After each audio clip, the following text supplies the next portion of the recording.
Hello everyone. Yesterday we started with essentials of a valid offer. ये मैंने अभी revision में कवर क्यों नहीं किया, क्योंकि अभी हमारा ये पूरा टॉपिक अभी कंप्लीट नहीं हुआ है एंड दैट इज वाई मैंने कवर नहीं किया. मैंने आपको शॉर्ट नोट्स नहीं दिए, शॉर्टकट्स नहीं दिए इसके. तो ये मैं एक बार क्विकली रिकैप कर देती हूँ ताकि मेमोरी फ्लैशबैक हो जाए एंड देन उसके बाद हम कंटिन्यू करेंगे. तो कोई भी एक ऑफर को वैलिड होने के लिए it must be able to create a legal relationship. आपका इंटेंशन होना चाहिए to create a legal relationship. एक it is something which gives rights to legality. जैसे वैलिड ऑफर होना चाहिए, वेग नहीं होना चाहिए, जो हमने कल सब पढ़ा. It must be certain, definite and not वेग. करेक्ट. जैसे कॉन्ट्रैक्ट में था कि एक कॉन्ट्रैक्ट सर्टेन होना चाहिए, उसके टर्म्स क्लियर होने चाहिए. Same goes with offer. It must be communicated to the offeree. It must be communicated to the offeree. Offeree कौन होता है? एक्सेप्ट करता है. Very nice. जिसको हम प्रपोजल देते हैं वो ऑफरी होता है. तो ऑफरी को कम्युनिकेट होना चाहिए. इसमें हमने एक केस देखा, लालमन शुक्ला वर्सेस गौरी दत्त. ठीक है. फिर उसके बाद इट मे बी कंडीशनल. इसमें मैंने एक बहुत इंपॉर्टेंट पॉइंट बोला था कि N offer can B conditional but what can not B conditional. N offer can B conditional but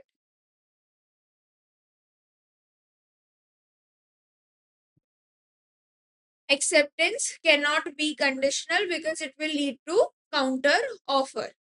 फिर offer should not contain terms non-compliance of which would lead to acceptance of the offer. आप ऐसा offer नहीं कर सकते जहाँ पे आप बोल रहे हो that if you don't reply within 7 days I will assume कि आपका offer accept हो गया है. आप ऐसे offer नहीं दे सकते. आप ऑफर के साथ कोई भी ऐसे टर्म्स अटैच नहीं कर सकते जिसको अगर उन्होंने नहीं फुलफिल किया तो ऐसा माना जाएगा कि ऑफर एक्सेप्ट हो गया है.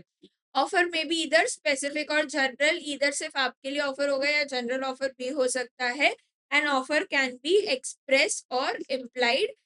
इवेंचुअली या तो आप बोल के कर लो या it can be an implied offer as well. ठीक है. अब 9th पॉइंट हमें क्या बोल रहा है? Offer is different from मियर statement of intention. An invitation to offer is mere communication of information, a prospectus and advertisement. मतलब क्या? हम इसको ब्रेक करके समझेंगे. A statement of intention and announcement. ठीक है. Offer is different from a statement of intention and announcement. What do you mean by a statement of intention? कल को उठ के मैंने ऐसे बोल दिया कि बच्चों after a few years I am thinking कि आप लोग मुझे ज्वाइन कर सकते हो इन CWA. This is a statement. This is not an offer. के बच्चों ऑफर क्या होगा? क्या आप मुझे ज्वाइन करोगे CWA में? आस्किंग कि क्या आप करोगे is an offer and saying this is मियर statement. Let's say father wrote his son about his wish of making him owner in all of his property. That is not an offer. ठीक है. आपको कोई statement बोल रहा है कि I am wishing, I wish to do this, I am planning to do this. जैसे कि आई एम, मैं आपको बोलूं कि बच्चों I am planning to sell this laptop. ठीक है. इसका मतलब ये नहीं है कि मैं आपको ऑफर कर रही हूँ that I want you to buy my laptop. अगर मुझे आपको ऑफर करना होगा तो मैं क्या बोलूंगी? Will you buy this laptop for 1 lakh rupees? Correct. So एक मियर स्टेटमेंट या announcement is different from offer. An announcement to give scholarship to children scoring more than 95% is not an offer. But ma'am हम तो advertisements में देखते हैं ऐसे लिखा हुआ होता है कि स्कॉलरशिप, जैसे हमने भी लिखा हुआ है दैट इफ यू गेट 85% और more you will get scholarship, so on. तो स्कॉलरशिप देने का एक ऑफर नहीं है. जब आप स्कॉलरशिप लेने जाते हो तो आपको कुछ फॉर्म्स भरवाए जाते हैं. इट इज एन अनाउंसमेंट कि ऐसे तो पूरे मुंबई में कितने ही बच्चों को 95% आएंगे. करेक्ट. मैं हर एक को तो नहीं दे सकती हूँ ना. तो इट इज एन अनाउंसमेंट उसके साथ कभी आप देखोगे टर्म्स एंड कंडीशंस भी अटैच होते हैं, ठीक है। So it is an announcement. ये अनाउंसमेंट किया, फिर उसके बाद जब आप मेरे पास आओगे तो आप बोलोगे कि मैम मेरे 95% के अबव आए हैं, I want to take this scholarship. Okay, when you are saying I want to take this scholarship, तो आप मुझे ऑफर दे रहे हो कि मैम मैं आपके क्लासेस में एडमिशन, ऑफ कोर्स ही बात है, आप एडमिशन लोगे तो ही आपको स्कॉलरशिप मिलेगी, वरना तो क्या ही स्कॉलरशिप, राइट। गवर्नमेंट तो है नहीं, दिस सिर्फ I am talking about private classes. अगर प्राइवेट क्लासेस या प्राइवेट ट्यूटरिंग्स या कॉलेज में भी आप जाते हो तो आपको स्कॉलरशिप क्या देते हैं बेसिकली, अगर समझो 10 रुपए की फीस है और आपको स्कॉलरशिप 3 रुपए की देंगे, आपको 7 रुपए भरने, ठीक है। So when you are coming, you are telling me that ma'am, I want to take admission here and I want scholarship, meaning you are giving me an offer कि आपको यहाँ पे एडमिशन लेना है और साथ में स्कॉलरशिप भी चाहिए है। क्यों? क्योंकि ऑफर कैन हैव टर्म्स, ठीक है। Offer can B conditional, correct. Offer can B conditional, हमने अभी पढ़ा। तो आप मुझे ऑफर कर रहे हो, फिर मैं उसको एक्सेप्ट करूंगी कि ठीक है, अगर आपको स्कॉलरशिप चाहिए तो आप ये फॉर्म भरो, मैं डॉक्यूमेंट वेरिफिकेशन करूंगी and then I will decide whether you are eligible for the scholarship और नॉट, करेक्ट। तो स्कॉलरशिप का अगर बोल रहे हैं तो it is an announcement, it is a mere statement. आपको ऐसे केस लॉस आ सकते हैं, ऐसे एग्जाम्पल्स आ सकते हैं जहाँ पे आपको ऐसे बोला जाएगा कि उन्होंने ऐसे स्कॉलरशिप की एडवर्टाइजमेंट की and then one student came up and asked for the scholarship, asked for the money, but they did not provide, so the student sued the classes. ऐसे केस में क्या होगा, nothing but you have to write that it is essentials in as per essentials of a valid contract, this is a mere statement। तो हमने सबसे पहले यही पढ़ा, offer is different from mere statement of intention। Offer is different, इसको हम break कर देते हैं। Offer is different from mere statement of intention. इतना समझ में आ गया कि ऑफर और स्टेटमेंट में फर्क क्या है। An invitation to offer, a mere communication of information, a prospectus और advertisement। मतलब ऑफर अलग चीज है, स्टेटमेंट ऑफ इंटेंशन अलग चीज है, इनविटेशन टू ऑफर अलग चीज है, कम्युनिकेशन ऑफ इंफॉर्मेशन अलग चीज है, प्रोस्पेक्टस एंड एडवर्टाइजमेंट अलग चीज है। ये सारी चीजें ऑफर में नहीं आती। तो अभी तक हमने समझा कि ऑफर और स्टेटमेंट ऑफ इंटेंशन में क्या फर्क होता है। स्टेटमेंट ऑफ इंटेंशन में आप अपना इंटेंशन बताना चाह रहे हो या आप अपनी विश बता रहे हो that I am planning to do something like that, I wish to do something like that। Offer is different from an invitation to offer। Your offer must be distinguished from answer to a question। इसका एक case law है, Harvey versus पेसी, इसका case law पढ़ते हैं हम। अब इस case में क्या हुआ कि ठीक है, लेट्स से हम ऐसे एग्जांपल पढ़ते हैं कि एच एंड सी, ठीक है, H and C. Okay, so next point से स्टार्ट करते हैं, that offer must be distinguished from answer to a question. तो यहाँ पे केस है एच वर्सेस एफ, हम लोग पकड़ते हैं। तो यहाँ पे क्या हुआ कि एच ने एफ पे केस किया, ठीक है, एच ने एफ पे केस किया एंड एच ने बोला एच ने बोला कि उन्होंने एफ ने उनसे 2 क्वेश्चन पूछे थे, ठीक है। एफ ने सॉरी एच ने एफ से 2 क्वेश्चन पूछे थे, दैट विल यू,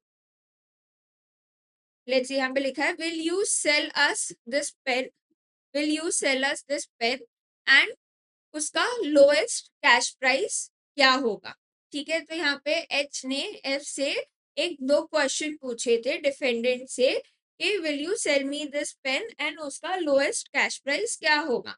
डिफेंडेंट ने रिप्लाई किया कि उसका लोएस्ट प्राइस इज 900 पाउंड्स, ठीक है।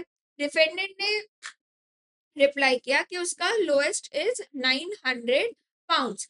प्लांटिफ, प्लांटिफ मतलब आई एम सॉरी थोड़ा गलत हो गया, प्लांटिफ मतलब जो केस करता है एंड डिफेंडेंट मतलब जो केस के अगेंस्ट अपना बयान देता है कि I did not do anything. Plaintiff is the person who case जो केस करता है, who files the case, and defendant is the person who defends themselves.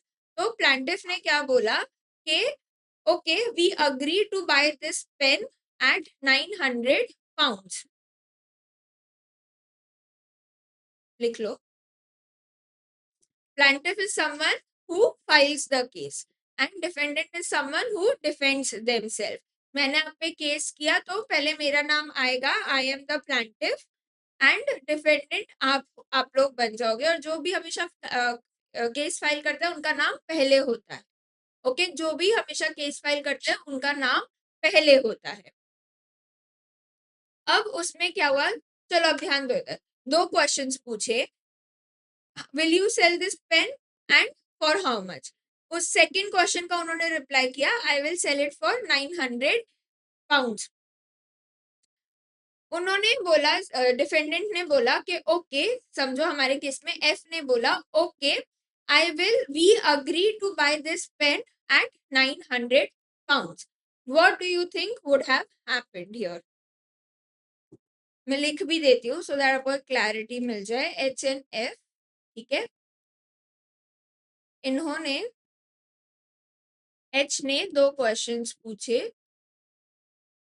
will you sell these pen and for how much. F ने reply किया for 900 pounds. ठीक है. Now F ने reply किया, H ने बोला okay we agree to buy this at 900. F refused to sell it. F ने बोला कि मैं नहीं बेच रहा. What do you think would have happened here. H ने एफ पे केस कर दिया. What do you think would have happened here.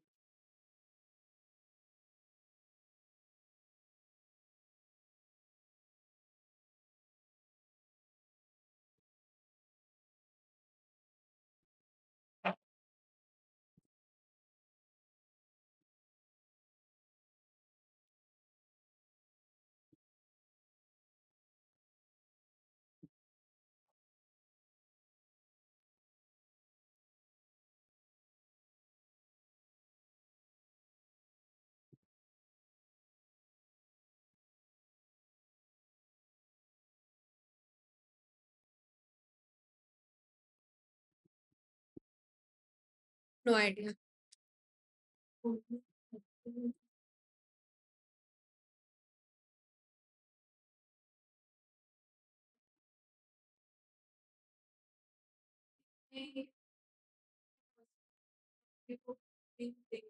Right. Correct. Correct information दी है. Very nice very nice. पहली बात तो दो क्वेश्चन पूछे थे, will you sell and for how much. F ने विल यू सेल का हाँ या ना में तो आंसर नहीं दिया. ठीक है. दूसरा, अगर विल यू सेल का बोल भी दे तो वो इंटेंशन होता, इंटेंशन जो अभी हमने पढ़ा. दूसरा, हाउ मच का उसने क्वेश्चन का आंसर दिया है. उसने सिर्फ क्वेश्चन का आंसर दिया है, उसने ये नहीं बोला कि I am willing to sell. उसके बाद जब एच ने बोला कि okay I want to buy this pen, उसके बाद उसने मना कर दिया. जब एच ने बोला I want to buy this pen, that was an offer, और ऑफर को उसने मना कर दिया. देन हाउ कैन यू से कि ये आपने ऑफर एक्सेप्ट किया है, क्योंकि ये तो एक क्वेश्चन का मियर आंसर किया उन्होंने. आपने मुझसे क्वेश्चन पूछा, मैंने आपको आंसर किया. आपने मुझसे क्वेश्चन पूछा कि मैम क्या आप सीए फाइनल पढ़ाते हो, आई सेड यस. ठीक है. आपने पूछा कितने में पढ़ाते हो, आई सेड 10 रुपए में पढ़ाती हूँ. ठीक है. उसके बाद बोलोगे कि ओके हमारा डील डन हो गया 10 रुपए में. That is not okay. आपने यहाँ पे कोई ऑफर नहीं हुआ, यहाँ पे कोई एक्सेप्टेंस नहीं हुआ. आप मुझसे पूछोगे ठीक है मैम मैं 10 रुपए में खरीदना चाहती हूँ, that is called as an offer. ठीक है, that will be an offer. अब तक हम सिर्फ क्वेश्चन आंसर्स कर रहे थे, we were trying to get information from each other. Basically इस केस में क्या हुआ कि उन्होंने, ये एच ने, the plaintiff asked questions from the defendant. Defendant replied that I lowest price of this sale of this pen is 900। हो सकता है ना ये इन्फॉर्मेशन में ओके मैम आप ये पेन यूज कर रहे हो, इसका वैसे रेट क्या होगा, what is the lowest price. ठीक है, तो उसने आंसर किया, plaintiff send an another telegram, उसने बोला ये again we agree to buy the pen. ये यहाँ पे वो कौन सा वाला पॉइंट कवर हो रहा है, हमने कल पढ़ा था, it is not a valid offer अगर आप बता रहे हो। करेक्ट, वो शादी वाला एग्जाम्पल हमने लिया था कि I want to marry you compare to will you marry me, that is a will you marry me is an offer, I want to marry you is not a offer। ठीक है, offer में आप सामने वाले से पूछते हो, there is an intention to create a legal obligation. Correct, so यहाँ पे उन्होंने बोला वी अग्री, उन्होंने पूछा नहीं, उन्होंने बोला। So however defendant refuse to sell the property at that price, plaintiff sued saying that offer किया था and he is bound to offer. Bound to offer, bound to the offer मतलब आपको अब वो ऑफर फुलफिल करना पड़ेगा, आपको वो एग्जीक्यूट करना पड़ेगा।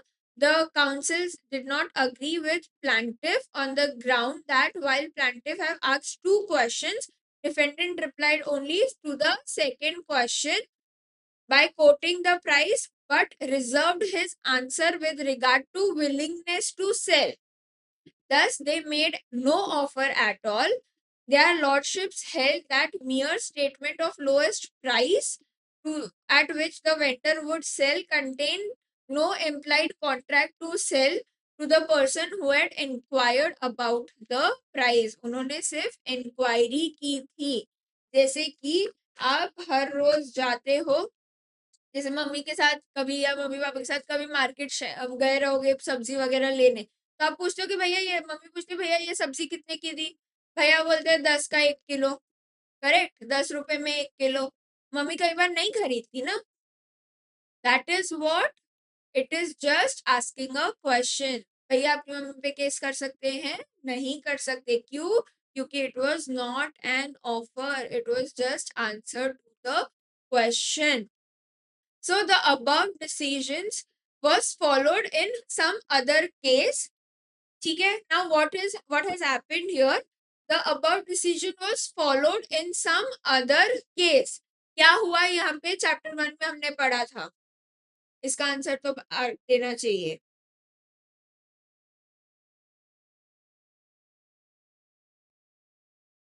The above decision, next क्या बोल रहा है कि the above decision was followed is one more case। इस वाले केस में भी जो अभी ये पुराने केस में डिसीजन लिया था वो इस वाले केस में भी फॉलो हुआ था। मतलब कोर्ट ने क्या फॉलो किया, डिसीजन फॉलो किया, उसको क्या बोलते हैं, judicial president. Yes, very nice, very nice.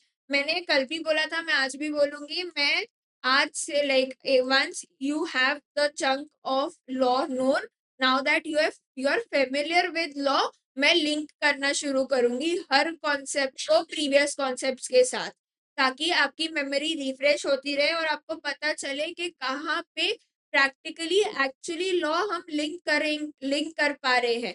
You need to link everything. Law में आप फर्स्ट डे पे जो पढ़ रहे हो वो लास्ट डे तक लिंक होगा। ठीक है, तो अगेन यहाँ पे क्या था, the owner of property had said that he would not accept less than 6,000 for it, but statement did not indicate any offer, only invitation to offer। What do you mean by this now? A statement of price is not an offer। ये invitation to offer वाला ना हम इस वाले point में सीखेंगे, an invitation to make an offer और to do business.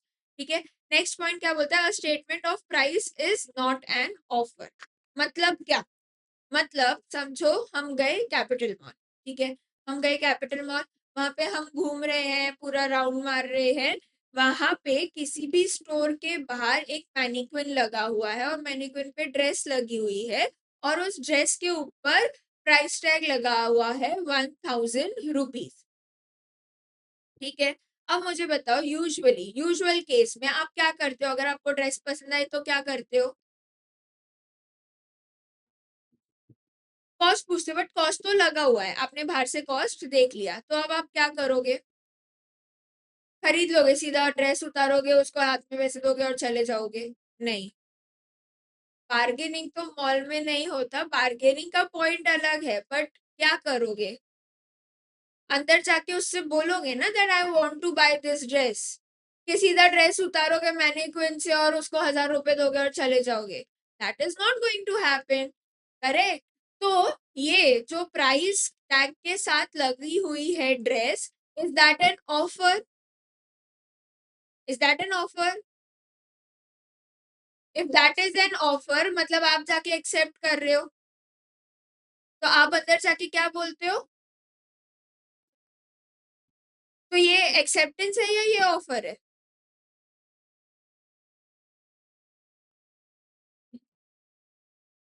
हाँ, तो ये क्या है, ये एक्सेप्टेंस है या ये ऑफर है?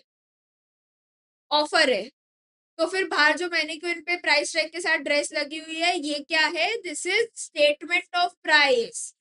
जो ड्रेस के ऊपर मैनिक्विन के ऊपर जो ड्रेस लगी है और उसके ऊपर जो अमाउंट लगा हुआ है, that is nothing but mere statement of price. आप जब अंदर जाके बोल रहे हो that I want to buy this dress, that is an offer, and then they will accept it, and you they will give you the dress and you are suppose to give the money. ठीक है, बहुत बारीक बारीक चीजें हैं, very minute things that differentiate from an offer versus a mere statement of offer. Got it? समझा? जो बाहर मैनिक्विन पे ड्रेस लगी हुई है वो आपको ऑफर नहीं कर रहे हैं, वो सिर्फ अपने प्रोडक्ट्स डिस्प्ले कर रहे हैं। अब बाहर आपने हमारा बोर्ड देखा, जैसे आपने आपने हमारा बोर्ड देख के हमें कॉल किया था, करेक्ट? तो आपने जब हमें कॉल किया तो आपने हमें ऑफर किया, राइट? आपने हमें ऑफर किया, ऑफर करने से पहले भी आपने हमारे से 10 क्वेश्चंस पूछे, so those questions were what, those questions were distinct, were not an offer, they were different from answer to a question। हम जब आपको आंसर कर रहे थे तब हम आपको कोई ऑफर नहीं कर रहे थे, ऑफर आपने किया हमें, and then we accepted it. समझा?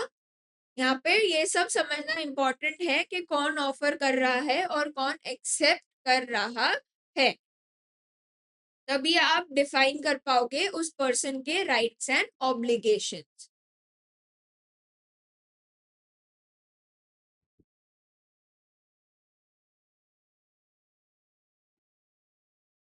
Got it? नेक्स्ट करें। Now, an invitation to make an offer or to do business.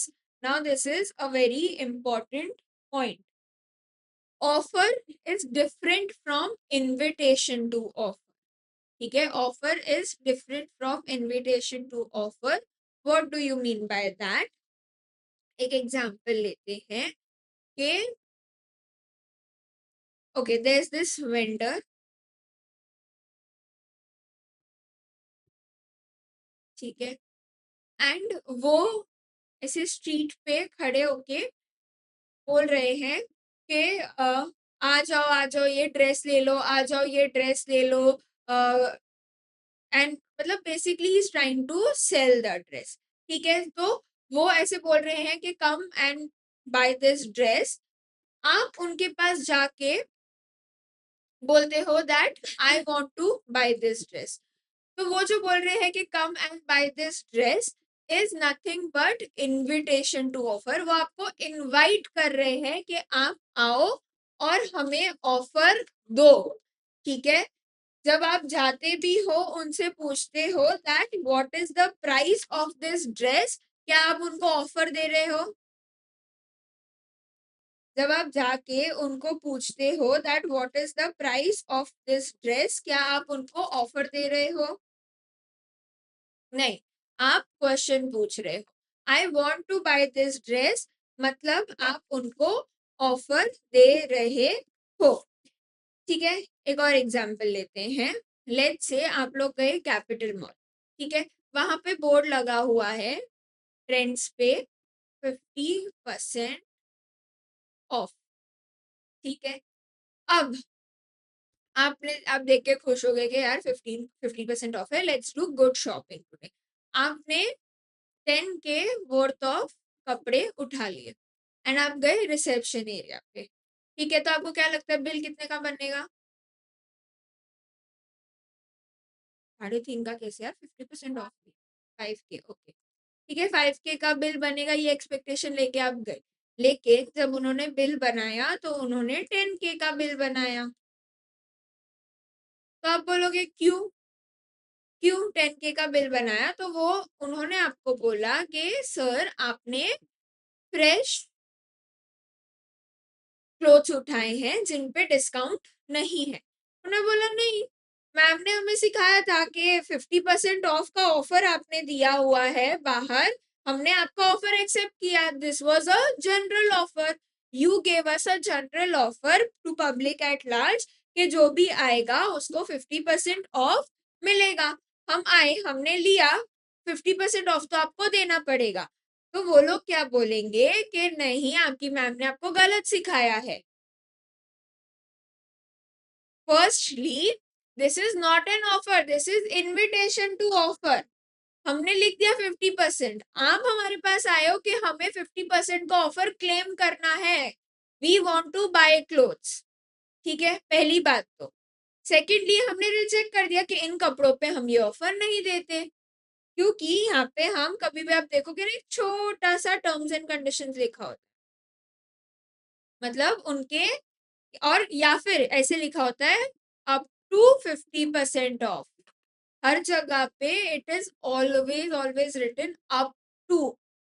Up to 50% off का मतलब क्या होता है कि 50% तक का ऑफर मिलेगा, किसी पे 10% भी होगा, किसी पे 20% भी होगा, किसी पे नहीं भी होगा। टर्म्स एंड कंडीशंस में लिखा होता है not applicable to the latest collection. Okay, and you are going there and asking कि क्या हम ये ऑफर कर सकते हैं, या हमें ये कपड़े खरीदने हैं, इस पे ऑफर क्लेम करना है हमें, that is an offer. And ये जो हमने डिस्प्ले किया है that is nothing but a mere invitation to offer. एक और एग्जांपल देते हैं ताकि एकदम लॉक हो जाए ये कॉन्सेप्ट। लेट से आपने कोई पैम्फलेट्स देखे, ठीक है, 10 पैम्फलेट्स लगाए हुए थे गवर्नमेंट ने कि आपने मूवी देखी है बदमाश कंपनी? नहीं देखी है? गॉड, मुझे तुम्हें पढ़ाते हुए लगता है मैं जेनजी हूँ बट फिर भी मिलेनियम की एज में हूँ। ओ गॉड, तुम्हें कोई मूवी का रेफरेंस ही नहीं पता है। ओके, ठीक है, तो okay, I am getting old, thank you for making me feel that. Fine, so there is this movie called as Badmaash Company, जहाँ पे मूवी का कॉन्सेप्ट बता देते हैं, जहाँ पे वो लोग क्या करते हैं, वो लोग फ्रॉड करके अपने गुड्स सस्ते में खरीदते हैं और महंगे में बेचते हैं। वो लोग क्या करते हैं कि वो लोग ऑर्डर प्लेस करते हैं, लेफ्ट शूज का, समझो शूज का ऑर्डर प्लेस करते हैं दो अलग अलग जगहों पे, ठीक है, दो अलग अलग लोगों के साथ, और नाइकी और ऐसे ब्रांडेड शूज का। और वो लोग करते क्या है कि वो लोग वो शूज को, मतलब बैक एंड से ऑर्डर प्लेस करते हैं शूज का, बट जब शूज आते हैं सिर्फ एक साइड के शूज आते हैं, राइट लेग के शूज आते हैं और दूसरी जगह से लेफ्ट लेग के शूज आते हैं। ठीक है, तो वो लोग क्या करते हैं, वो लोग ऑर्डर प्लेस उन्होंने किया और वो पीछे से बोलते हैं कि आप लोग सिर्फ राइट के ही भेजना, बट उनके बिल पे होता है बोथ, मतलब प्रॉपर शूज, शूज ही लिखा होता है ना, राइट लेग लेफ्ट लेग कौन लिखता है? ठीक है, वहां से वो लोग बोलते हैं सिर्फ राइट की। वो लोग आते हैं, वो शूज कस्टम्स पे आते हैं। कस्टम्स पे आते हैं तो क्या होता है कि जब शूज कस्टम्स पे आते हैं ना, उसका वेरिफिकेशन होता है और उसके बाद ही आपको वो शूज मिलते हैं। तो वो शूज कस्टम पे आते हैं और आपको जो फाइनल बिल पेमेंट होता है वो आप कस्टम्स पे करते हो। तो कस्टम्स पे आते तो वो बोलते हैं कि ये तो शूज हमारे सही नहीं है, हमें नहीं खरीदने ये शूज, और वो लोग छोड़ जाते हैं ये शूज कस्टम पे। तो ना तो कस्टम ड्यूटी पे करते हैं, ना वो लोग बिल का पेमेंट करते हैं। ऐसे वो दोनों जगह पे करते हैं, दोनों पोर्ट्स पे करते हैं। फिर क्या होता है, जब कस्टम्स के पास अननेसेसरी गुड्स पड़े हुए होते हैं तो उनका स्टोरेज जा रहा होता है। समझो आपने इतने ऐसे 20,000 शूज पड़े हैं तो उनका तो स्टोरेज जा रहा है, तो वो लोग इसको फिर ऑक्शन में सेल करते हैं। ठीक है, वो लोग इसको ऑक्शन सेल करते हैं। ऑक्शन सेल का मतलब मैंने आपको बता दिया था कि क्या होता है। हैमर पे देखा है कभी ऑक्शन सेल, नीलामी जो होती है, और 1 2 3 पे हैमर हिट होता है। जैसे हैमर हिट होता है हमारा कंप्लीट हो जाता है वो ऑक्शन। तो ऑक्शन सेल करते हैं, और ये लोग थर्ड पार्टी बन के उस ऑक्शन में बिड करने जाते हैं, और वो लोग सस्ते में वो चीजें खरीद लेते हैं एंड देन यहाँ पे बेचते हैं। तो समथिंग लाइक दैट उस मूवी का कॉन्सेप्ट है। अब उसमें क्या होता है मैं बता रही हूँ, जैसे गवर्नमेंट ऑक्शन दे रही है अभी कस्टम्स में ऑक्शन, कि उन्होंने रखा कि okay we are doing auction for so and so goods. अब ये जो पैम्फलेट है ये 20 लोगों ने पढ़ा, ठीक है, और 20 लोग आए ऑक्शन करने। अब क्या 20 लोग बोल सकते हैं that these goods belongs to us because this was an offer that government wanted to sell? वरना तो ऐसे तो हो ही नहीं सकता ना, वरना तो ये गुड्स किसके ही हुए फिर। इफ यू आर टेलिंग कि ये pamphlets are an offer, then no, this is an invitation to offer. हम आपको इनवाइट करें कि आप आके हमसे पूछो you want to buy, we have just passed you an information कि हम इस दिन पे ये गुड्स बेचने वाले हैं। If you want to buy, do come. This is a mere invitation to offer कि हम बेचने वाले हैं। आपको खरीदना है तो आप आके हमें बोलोगे कि मैम हमें खरीदने हैं ये गुड्स, समझा? वरना तो 20 लोग को बिलोंग कर जाएगी ये एक property, which does not make sense, right? तो this is nothing but invitation to offer. वो 20 लोग आएंगे, बैठेंगे, बिड करेंगे, और जब जिसको फाइनल, जिसको सबसे ज्यादा बिड करेगा उसको ये चीजें मिल जाएगी। समझ में आ गया? सो एन इनविटेशन टू, ये वाले केस में भी कि a statement does not indicate any offer but invitation to an offer. एक स्टेटमेंट बहुत सारी चीजें हो सकती है, कोई क्वेश्चन का आंसर हो सकता है, अ स्टेटमेंट ऑफ प्राइस हो सकता है, इनविटेशन टू ऑफर हो सकता है, बट ये सारी चीजें ऑफर तो नहीं होती। तो अभी हम क्या डिस्कस कर रहे हैं, offer is different from mere statement of mere statement of intention, statement of invitation to offer, mere communication of information, और prospectus and advertisement। मैंने advertisement किया, मैंने pamphlets लगा के advertisement किया है। आप आके मुझसे ऑफर ले रहे हो, या आप आके मुझे ऑफर कर रहे हो that you want to take admission, I will decide whether I want to take you in और नॉट। सुपर 30 देखा है? सुपर 30 ऋतिक रोशन की मूवी, वो तो रिसेंटली आई थी। ठीक है, तो उसमें वो सिर्फ 30 चिल्ड्रन को ही लेते हैं, उससे ज्यादा नहीं। तो वो 30 बच्चे की जगह में 100 बच्चे आके उनको ऑफर करते that we want to join you, but he declines. ठीक है, तो that is an invitation to offer. वो जो न्यूज़पेपर में वो बांटते हैं, वो जो न्यूज़पेपर में वो लोग देखते हैं, वो लोग आके ऑफर करते हैं कि सर हमें आपके साथ पढ़ना है। An invitation to offer, in case of an invitation to make an offer, the person making invitation does not make an offer, rather invites other party to make an offer. His objective is to send out invitation that he is willing to deal with anyone on the basis of such invitation, is ready to enter into a contract with him and to finalize the terms and conditions. मैंने आपको invite किया कि आप आओ मुझे offer करो, फिर हम टर्म्स एंड कंडीशंस फाइनल करेंगे। जैसे मिंत्रा पे ड्रेस खरीद देख रहे हो, that is nothing but invitation to offer. You purchase it, you are offering them कि भाई हमें खरीदना है। They order accepted, order in process of acceptance. कभी देखा होगा पेमेंट नहीं होती है तो order in process of acceptance. कई बार जैसे आप लोग ने तो कभी बुक नहीं किया होगा, जैसे मैं रेलवे टिकट्स, ट्रेन की टिकट्स बुक करते हैं, पैसे डिडक्ट हो जाते हैं, बट आता है नॉट बुक, फिर आपको बाद में 3 दिन बाद रिफंड आता है। You made an offer that मुझे ये सीट्स खरीदनी है, उनके सिस्टम में एरर हुआ, उनको नहीं बेचनी थी, या उनको वो सीट्स बुक हो चुकी थी तो उन्होंने नहीं बेची आपको, नॉट बुक, पैसे रिफंड ले लो। आप ऐसे बोलोगे यार ये क्या बात हुई, यू आर शोइंग अस कि अभी बुक सीट्स अवेलेबल है, इतने में अवेलेबल है, तुम ऑफर दे रहे थे, हमने तो पेमेंट करके एक्सेप्ट किया है। नहीं, आपने पेमेंट करके ऑफर किया है। तो बहुत सारे सिनेरियोज में बहुत अलग अलग चीजें हो सकती है, आपको एनालाइज करना पड़ता है कि ये सारी चीजें हैं कि नहीं, what is an offer, what is not an offer, और क्या वो कॉन्ट्रैक्ट है, उसमें से ऑफरी कौन है, ऑफरर कौन है।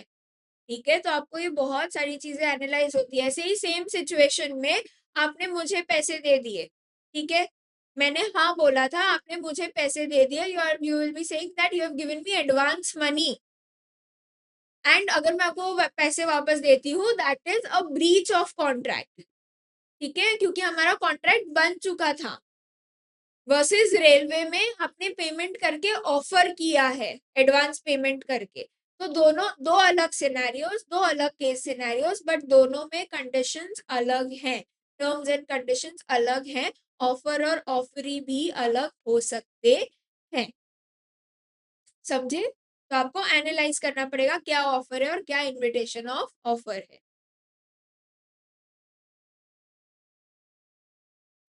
ठीक है, ये हमने पढ़ लिया when goods are sold through auction. एक सेकेंड।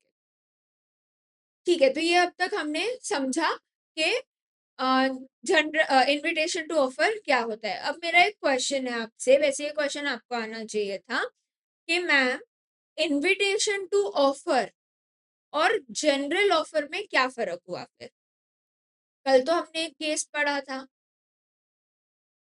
जहाँ पे उसने केस कर दिया था जनरल ऑफर पे, तो मैम वो भी तो इनविटेशन टू ऑफर हो सकता था।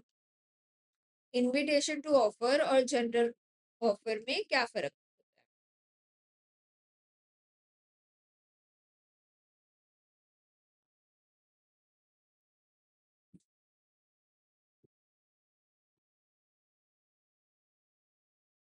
What is the difference between invitation to offer and general offer? General offer तो पब्लिक एट लार्ज को करते हो, इनविटेशन टू ऑफर भी पब्लिक एट लार्ज को ही आपने एग्जांपल्स दिए हैं मैम, कि आप लोगों को बोल रहे हो कि आओ मुझसे खरीदो।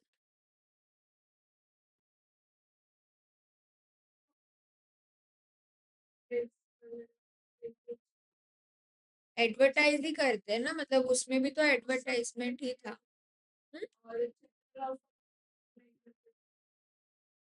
सो major difference between invitation to offer and general offer is, जैसे हम एग्जांपल लेते हैं वो केस लॉ का। ठीक है, उस केस लॉ में क्या लिखा था कि हुएवर कंज्यूम्स दिस मेडिसिन, ठीक है, और अगर उसको वो बीमारी हुई तो हम आपको 1,000 रुपए देंगे, ना कि ये लिखा था कि we have a cure to influenza and we have produced a medicine named this and this. ठीक है, एक है कि आपने पैम्फलेट में लिखा है कि हमारे पास क्योर है इन्फ्लुएंजा का, and we have produced a medicine of smoke ball named as smoke ball. This is nothing but advertising your product कि अच्छा ये प्रोडक्ट नया आया है, इससे इन्फ्लुएंजा नहीं होगा, चलो मैं ट्राई करती हूँ, एंड देन आप जाके उस प्रोडक्ट को खरीदते हो, ऑफर करते हो कि I want to buy this product. Versus अगर ऐसा लिखा है कि अगर आप ये प्रोडक्ट को कंज्यूम करोगे तो आपको इन्फ्लुएंजा नहीं होगा, ये हमारी गारंटी है, अगर हुआ तो आपके पैसे वापस। This is a general offer कि अगर आप इस प्रोडक्ट को कंज्यूम करोगे, विल यू, और if you consume this product तो आपको ये चीज नहीं होगी, और आप एक्सेप्ट कर रहे हो इस ऑफर क्योंकि okay I will consume this product. समझा डिफरेंस? वापस समझाती हूँ, से आस्क।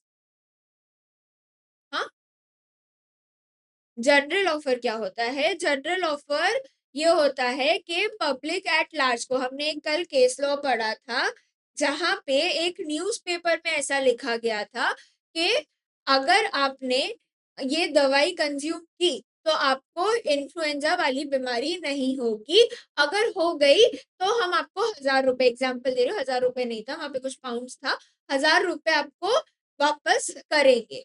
ठीक है। जनरल ऑफर मतलब आप पब्लिक एट लार्ज को बोल रहे हो। बेसिक एग्जांपल देती हूँ, मम्मी के साथ मार्केट जाते हो, आओ आओ सब्जी खरीद लो 10 रुपए में 1 किलो। ठीक है।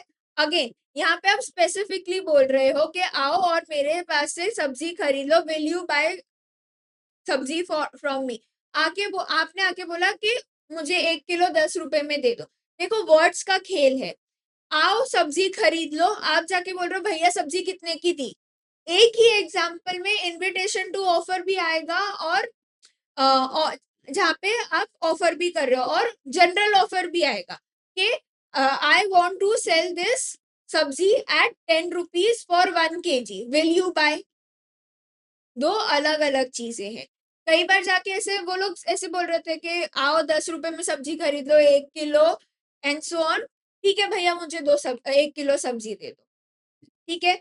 वर्सेस, अगेन थोड़ा कॉम्प्लिकेट कर रही हूँ बट समझ पाओ तो समझना। वर्सेस, आओ आगे सब्जी खरीद लो 10 रुपए में 1 किलो, मम्मी ने बोला नहीं भैया 5 रुपए में दोगे क्या, काउंटर ऑफर। काउंटर ऑफर, समझा। बट ये ऑफर हो जाता है कि आओ 10 रुपए में 1 किलो सब्जी खरीद लो, वर्सेस आओ सब्जी खरीद लो, आप जाके पूछ रहे हो भैया कितने की दी। समझा। General offer is the first. तो वहां पे क्या लिखा था कि if you buy this medicine and consume it, आपको इन्फ्लुएंजा नहीं होगा। एक लेडी ने उसको खाया और फिर भी उसको इन्फ्लुएंजा हो गया, तो उसने केस किया कि मुझे आप 1,000 रुपए दो। ठीक है। तो वो जीत गई। That is general offer.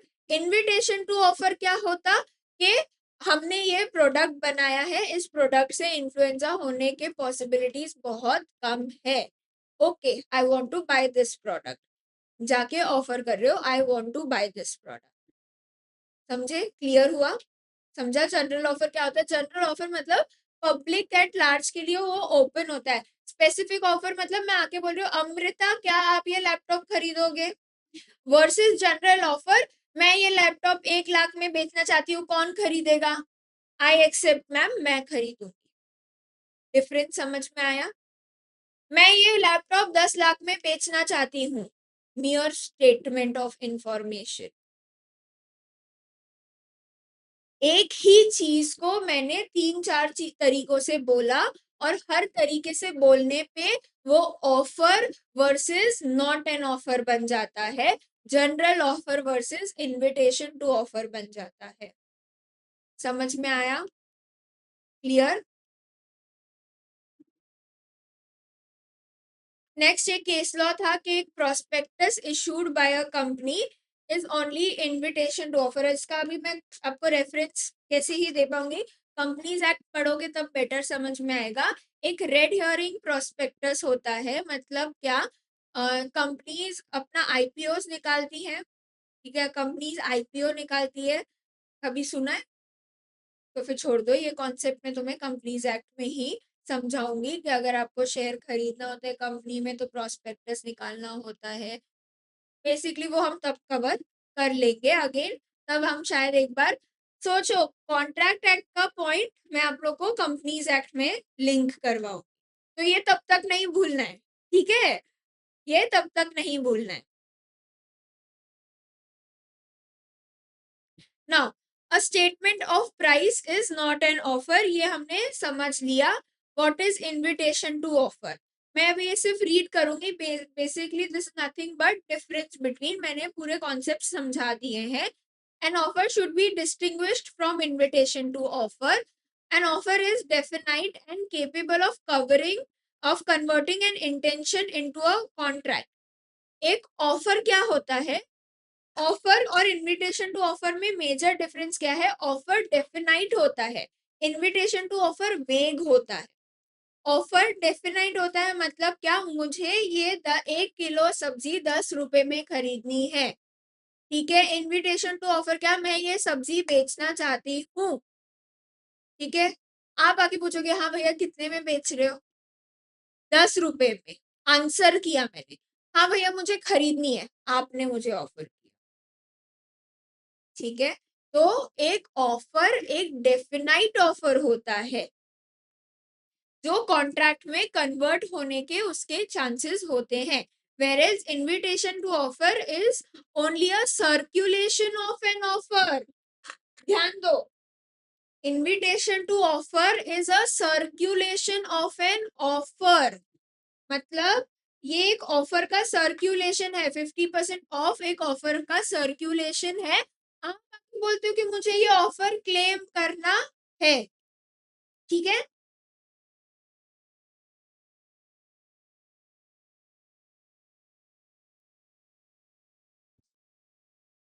It is an attempt to induce offer and precedes a definite offer।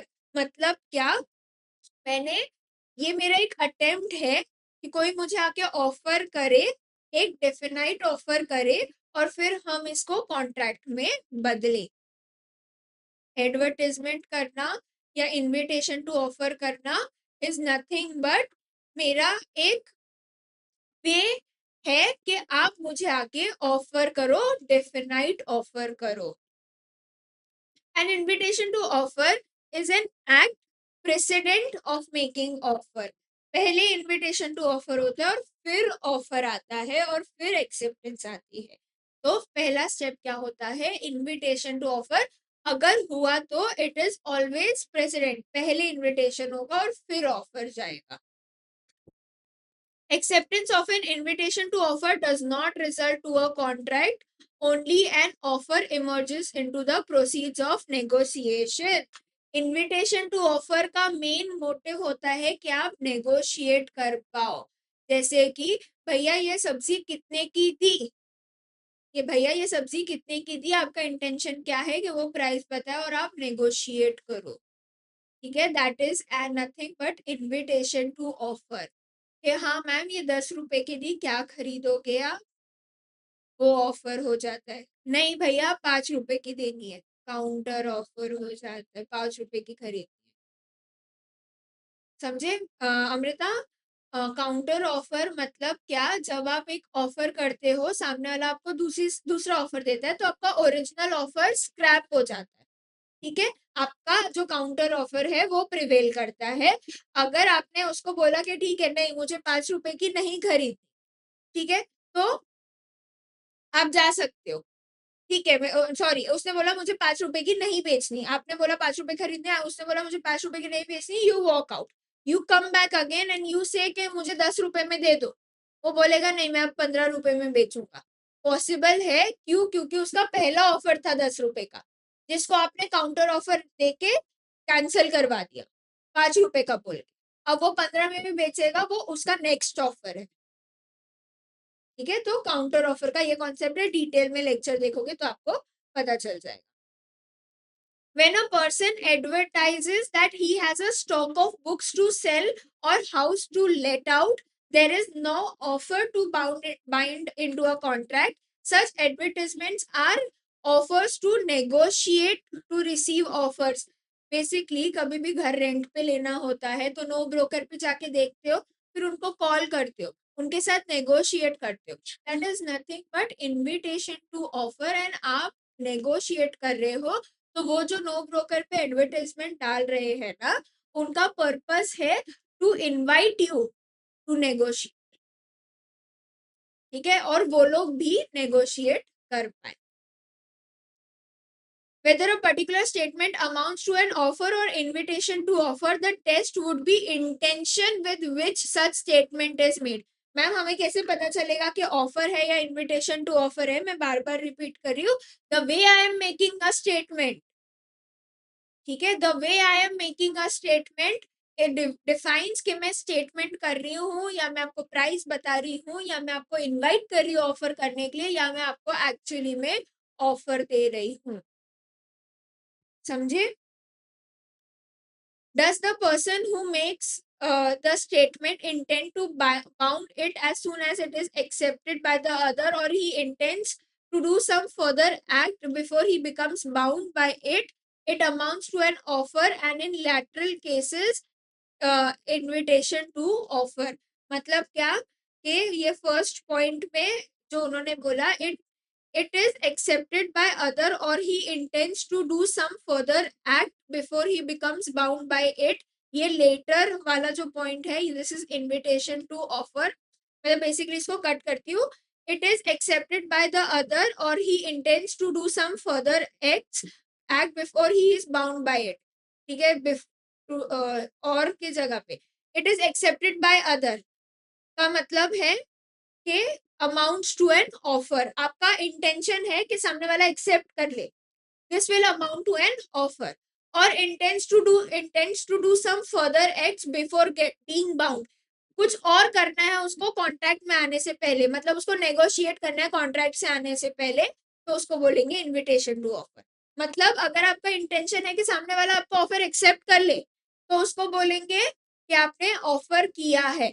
But आपका इंटेंशन है कि सामने वाला बार्गेन करे या मैं बार्गेन करूं, आपका इंटेंशन है इनविटेशन टू ऑफर, उसको बोला जाएगा इनविटेशन टू ऑफर। जैसे कि आप एक मॉल में गए, मैंने ये कल एग्जांपल दिया था, आप एक मॉल में गए, आप वहां पे एक प्रोडक्ट पड़ा है 10,000 का पड़ा है, आपको उसको खरीदना नहीं है, बस आप बड़ा फिर भी उसको उठा के लेके जाके और रिसेप्शन पे बोलते हो कि क्या आप मेरे को ये 10 रुपए में बेचोगे। आपका इंटेंशन ही नहीं है टू मेक एन ऑफर, आपका इंटेंशन ही नहीं है to enter into a contract. ठीक है, तो यहाँ पे आप इंटेंशन देखते हो। ये एक कॉन्सेप्ट जो हमने कल कवर किया था, सेम यहाँ पे अप्लाई, काइंड ऑफ सिमिलर चीज यहाँ पे अप्लाई हो रही है कि आपका इंटेंशन है कि सामने वाला एक्सेप्ट कर ले, तो उसको बोला जाएगा कि आप एक वैलिड ऑफर कर रहे हो ताकि कॉन्ट्रैक्ट बन जाए। आपका इंटेंशन ही नहीं है सामने वाला एक्सेप्ट करे, आपका इंटेंशन है कि नेगोशिएशंस हो ताकि आपको बेस्ट प्राइस मिले। इसका मतलब है आपका इंटेंशन है you are trying to invite him to make an offer. फिर आप नेगोशिएट करोगे कि नहीं नहीं ये तो बहुत कम बोल रहे हो आप, या नहीं नहीं ये तो बहुत ज्यादा, whatever it is. Difference between offer and invitation to offer, I have covered this, एक बार क्विकली रीड कर लेंगे एंड देन आप एक बार अपने एंड से इन दोनों पॉइंट्स को रीड करना, दोनों ही पॉइंट्स थोड़े इंपॉर्टेंट पॉइंट्स है। In terms of section 2 clause A, an offer is the final expression of willingness by offerer to be bound by the offer should the other party choose to accept it। आपका intention होता है कि सामने वाला accept करे। On the other hand, offers made with intention to negotiate or offers to receive other is known as invitation to offer। Thus, where a party without expressing his final willingness proposes certain terms on which he is willing to negotiate does not make an offer। आप कई बार call करके बोलते हो कि 10,000 में खरीदना है, तो सामने वाला बोलता है अरे मैम आप आओ तो मिलके बात कर लेंगे। ठीक है, intention to negotiate, but only invites the other party to make an offer to those terms। Hence, only thing is required is willingness of the offeree to abide by the terms of offer। To abide by the terms मतलब to stick by the terms, to enter into a contract मतलब offer के terms को आप stick करोगे, उसको fulfil करने का आपका willingness है। In order to ascertain whether a particular statement amounts to offer or invitation to offer, test would be intention। ये पूरा ऊपर का पॉइंट यहाँ पे अगेन सेम चीज एक्सप्लेन की है, रीड कर लेना आप। If a person to whom the statement has to who if a person who makes the statement has intention to be bound by it as soon as the other accept, he is making an offer। यहाँ पे एक statement आएगा, ठीक है। So, मतलब क्या कि आप ऐसे इंटेंशन से कर रहे हो कि जैसे ही मैंने ऑफर दिया सामने वाले ने एक्सेप्ट किया, ये कॉन्ट्रैक्ट बन जाएगा। तो यू आर विलिंग कि हाँ भाई मैं वो ऑब्लिगेशन लेने के लिए रेडी हूँ। आपको भी कुछ ऑब्लिगेशन मिलेगा ना राइट के साथ साथ, तो आपको भी कुछ सप्लाई करना पड़ेगा। जैसे मैं विलिंग हूँ कि मैं सर्विसेज देने के लिए रेडी हूँ, द मोमेंट जब मैं आपको बोल रही हूँ कि CAFC का बैच इतने डेट से शुरू हो रहा है, इतने अमाउंट में शुरू हो रहा है, do you want to take admission, मतलब आई एम विलिंग कि अगर आप एडमिशन ले लोगे तो मैं वो सर्विसेज आपको देऊंगी। That is my willingness. वही यहाँ पे बोला जा रहा है। Thus intention to be bound is important.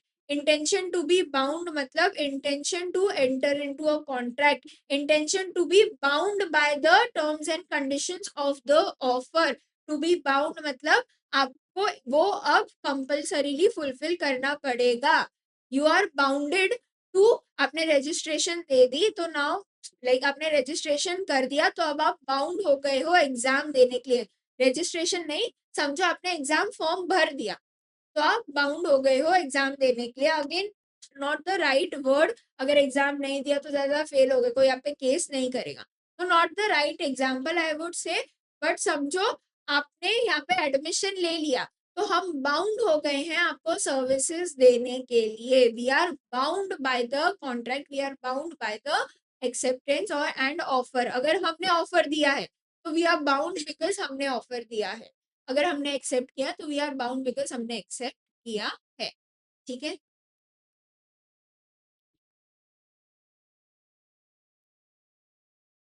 Following instances are invitation to offer to buy or sell, a prospectus by a company, display of goods of sale in shop of the window.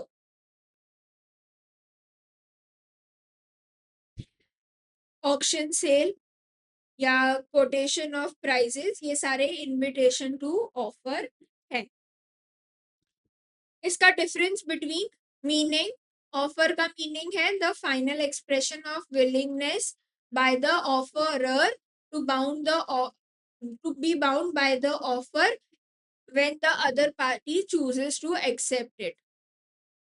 यहाँ पे where a party without expression of his final willingness proposes certain terms which he is willing to negotiate, he does not make an offer but invites the other party to make an offer on those terms। intention of the party, यहाँ पे क्या intention रहता है? to be bound by it as soon as the offer gets accepted। यहाँ पे ऐसा कोई intention नहीं होता।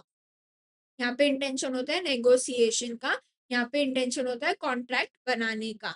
सीक्वेंस, सीक्वेंस सबसे पहले इनविटेशन टू ऑफर आता है, फिर ऑफर आता है। Offer can not be an act precedent to invitation to offer. Invitation to offer से पहले तो ऑफर आ ही नहीं सकता। इनविटेशन टू ऑफर पहले आएगा फिर ही ऑफर आएगा। इनविटेशन टू ऑफर नहीं है तो बात अलग है, बट अगर इनविटेशन टू ऑफर है तो इनविटेशन टू ऑफर ही पहले आएगा फिर ही ऑफर आएगा। Got it? अंडरस्टूड? ठीक है, आप एक 5 मिनट्स ले लीजिए एक बार पूरा, ये दोनों 9th एंड 10th पॉइंट अच्छे से रीड करिए। If you have any doubts do let me know. Okay, let's start now again.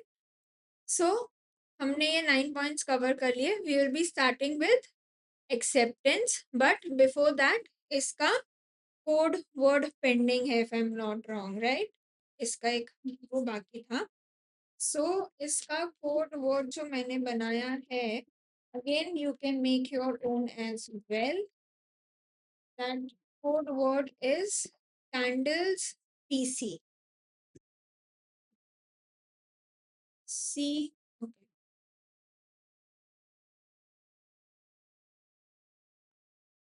C A N D L E S P, candles P, sorry candles P, जिसमें candle C 3 times है। सो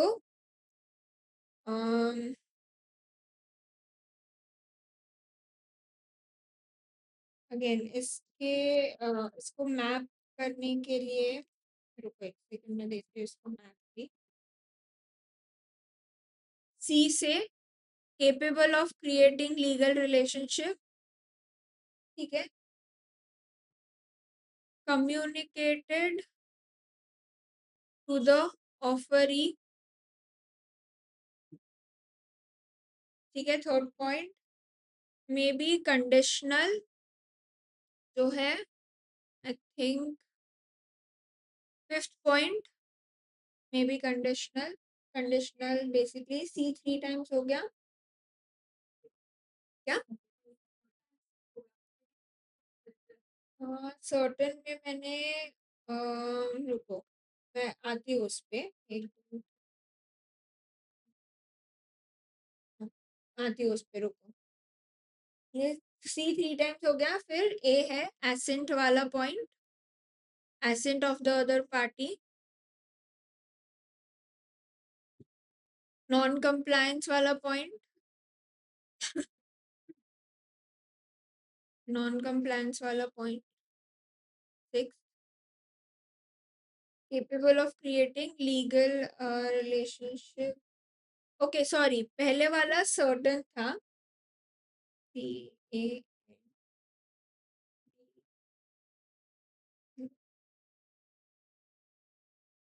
E F, okay हाँ, C 4 times आएगा, C 4 times आएगा, वो certain वाला भी हो गया, ठीक है, सर्टन वाला भी हो गया, तो CAN हो गया, DLES, चलो तुम मार्क करो, so last we did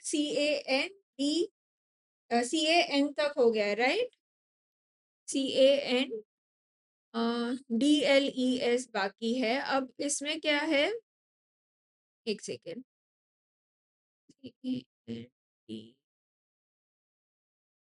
D और एल छोड़ दो, ES is either specific or general, sorry, express or implied, and L is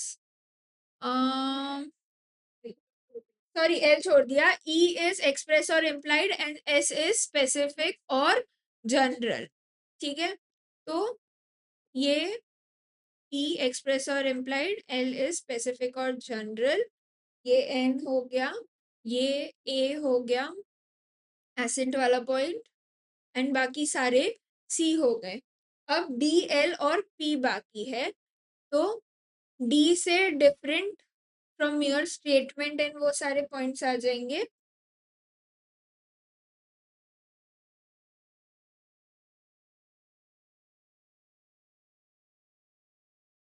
and P से price is not an offer आ जाएगा, L ही सिर्फ एक है जो जिससे कुछ नहीं है, but I couldn't have made any other word क्योंकि इसके स्टेटमेंट्स बहुत बड़े बड़े हैं, so it is nothing but C 4 times, A caps, N caps, D caps, L small, E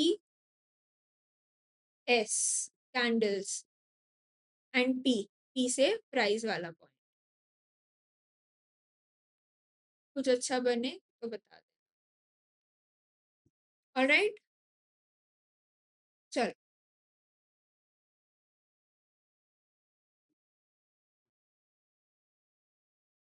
सो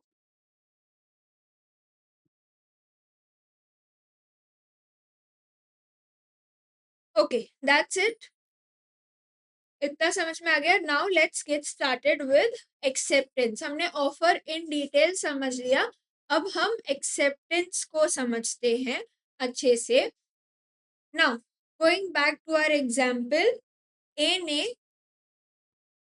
ने बी को ऑफर किया, ए ने बी को ऑफर किया कि I want to sell this car at 3 lakhs, will you buy? A said yes, I will buy, ठीक है, ये हमारा बेसिक ऑफर एक्सेप्टेंस वाला पॉइंट हो गया, अब तक हम किसके पॉइंट ऑफ व्यू से पढ़ रहे थे, ए के पॉइंट ऑफ व्यू से, ए के पॉइंट ऑफ व्यू से हम पढ़ रहे थे कि उसने ऑफर किया, बेसिकली जिसने ऑफर किया है, अब तक हम उसके पॉइंट ऑफ व्यू से पढ़ रहे थे, अब हम पढ़ेंगे जिसने एक्सेप्ट किया, एक्सेप्टेंस के पॉइंट ऑफ व्यू से पढ़ेंगे, ठीक है, तो क्या लिखा है यहाँ पे, just ignore this, I am done with the system today, ठीक है, डेफिनेशन क्या है, एज पर 2 clause B, the act of the act, the term accepted is defined as follows, when the person to whom proposal is made signifies his assent thereto, proposal is said to be accepted, proposal when accepted becomes promise, कहीं पढ़ा हुआ लग रहा है, right, ये हमने already पढ़ा हुआ है, when a person to whom proposal is made, हमारे केस में when a person to whom proposal is made मतलब किसको प्रपोजल किया गया है, B को, when a person to whom proposal is made signifies his assent thereto मतलब says yes, accept, ascent का मतलब होता है एक्सेप्ट करना, signifies his assent thereto. Proposal is said to be accepted. Proposal when accepted becomes promise. तो अभी तक हम promise पे हैं जहाँ पे हमने ऑफर पढ़ लिया. अब हम acceptance की बात कर रहे हैं बी के पॉइंट ऑफ व्यू से. जैसे ही बी एक्सेप्ट करता है it becomes a promise.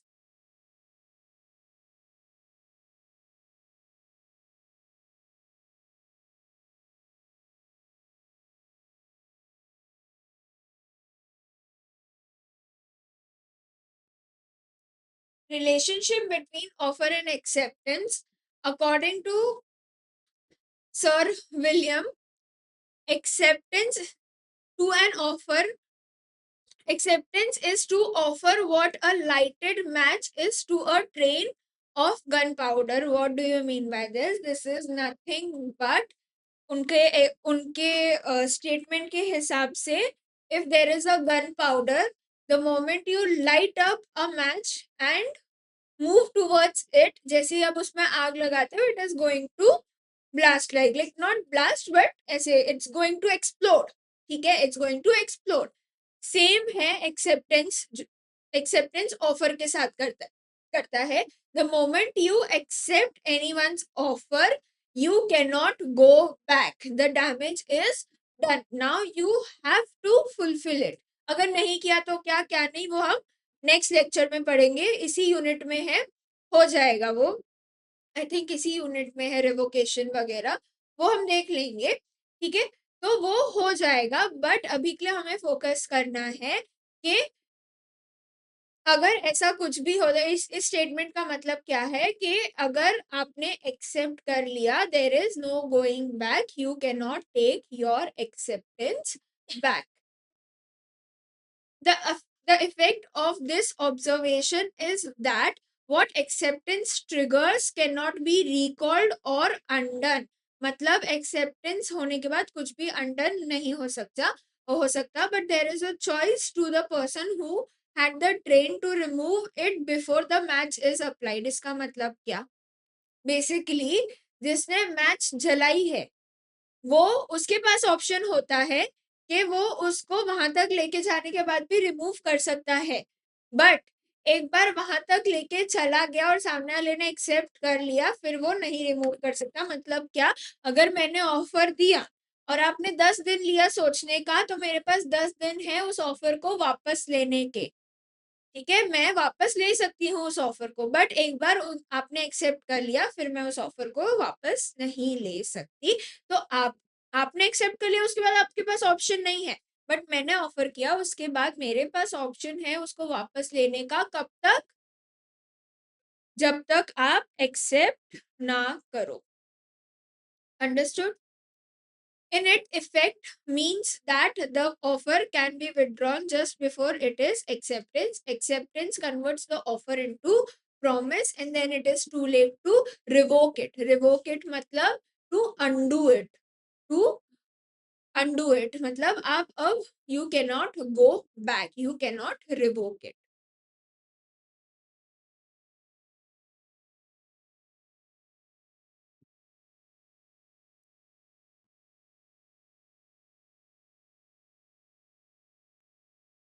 This means as soon as the train of gunpowder is lighted, it would explode. Train of gunpowder is offer in itself, but the lighted match, the acceptance, is what causes the gunpowder to explode. Nothing basic चीज explain की है. Nothing very major. Visible है, right? Now, legal rules regarding valid acceptance. अब तक हमने valid offer के पढ़े, अब हम वैलिड एक्सेप्टेंस के पढ़ेंगे. अगेन चीजें सिमिलर होंगी यहाँ पे भी काफी हद तक. Kind of things will be similar. Acceptance can be given only by the person to whom offer is made. ऐसा कुछ हमने ऑफर में पढ़ा था.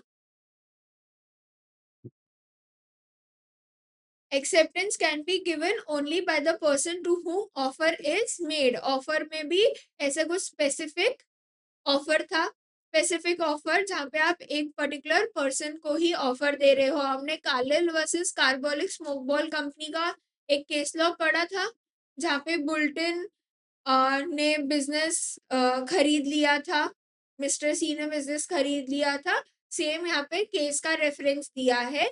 बेसिकली अगर आपने मुझे ऑफर किया तो मैं ही एक्सेप्ट कर सकती हूँ। उस केस में उसने जो ओरिजिनल जो पहले कंपनी ओनर थे उनको ऑफर किया था, बट किसी और ने बिजनेस ले लिया था तो उन्होंने एक्सेप्ट किया। तो जैसे अगर मैंने कोई स्पेसिफिक ऑफर किया है तो जिसको ऑफर किया है वही एक्सेप्ट करेगा। वही पॉइंट यहाँ पे आया है कि आपने जिसको ऑफर किया है वही पर्सन एक्सेप्ट कर सकता है और उनके अलावा कोई पर्सन एक्सेप्ट नहीं कर सकता। Acceptance must be absolute and unqualified.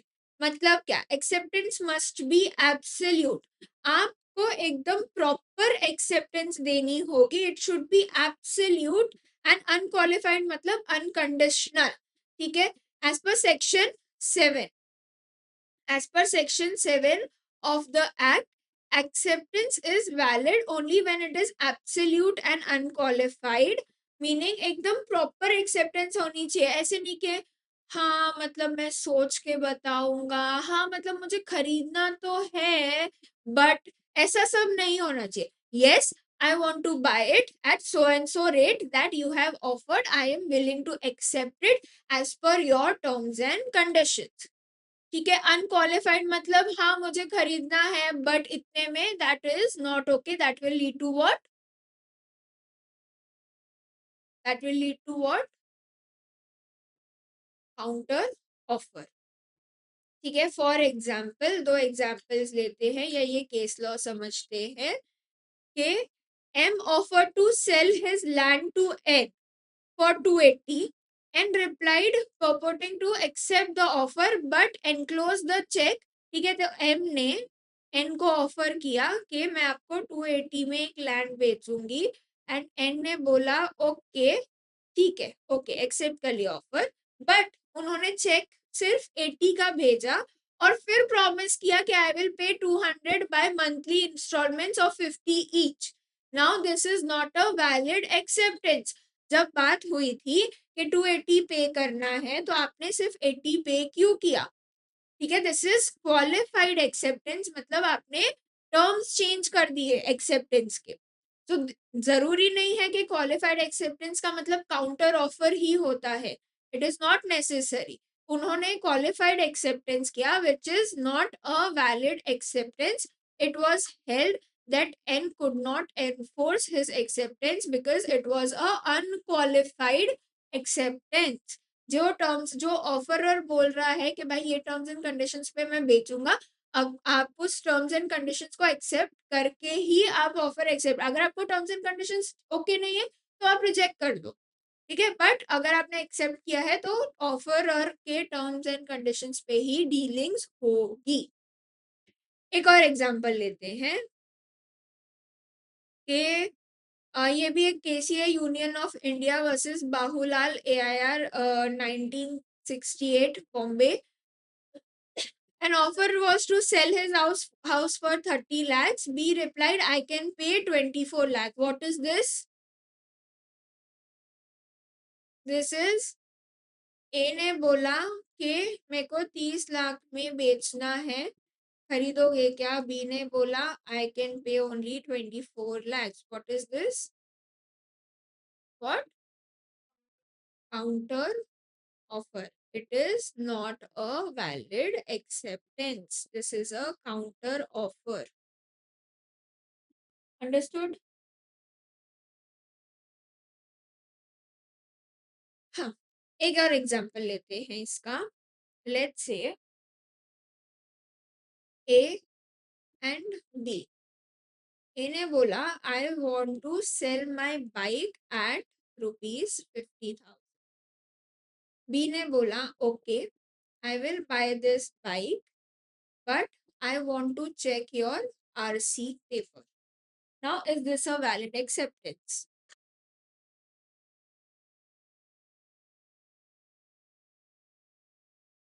Yes. क्यों? बस मैम लग रहा है, मेरा दिल बोल रहा है वैलिड एक्सेप्टेंस है। क्यों?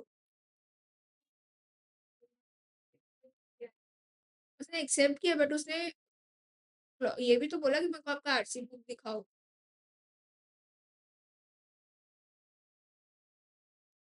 It is right. It is, yes, it is a proper valid acceptance. But क्यों मैम यहाँ पे कंडीशन लगा रहे हैं तो काउंटर ऑफर हो जा रहा है, या फिर यहाँ पे हमने 280 की जगह 80 पे कर दिया, बाकी 200 इंस्टॉलमेंट्स में पे किया तो अनक्वालिफाइड हो जा रहा है, तो यहाँ पे क्यों नहीं?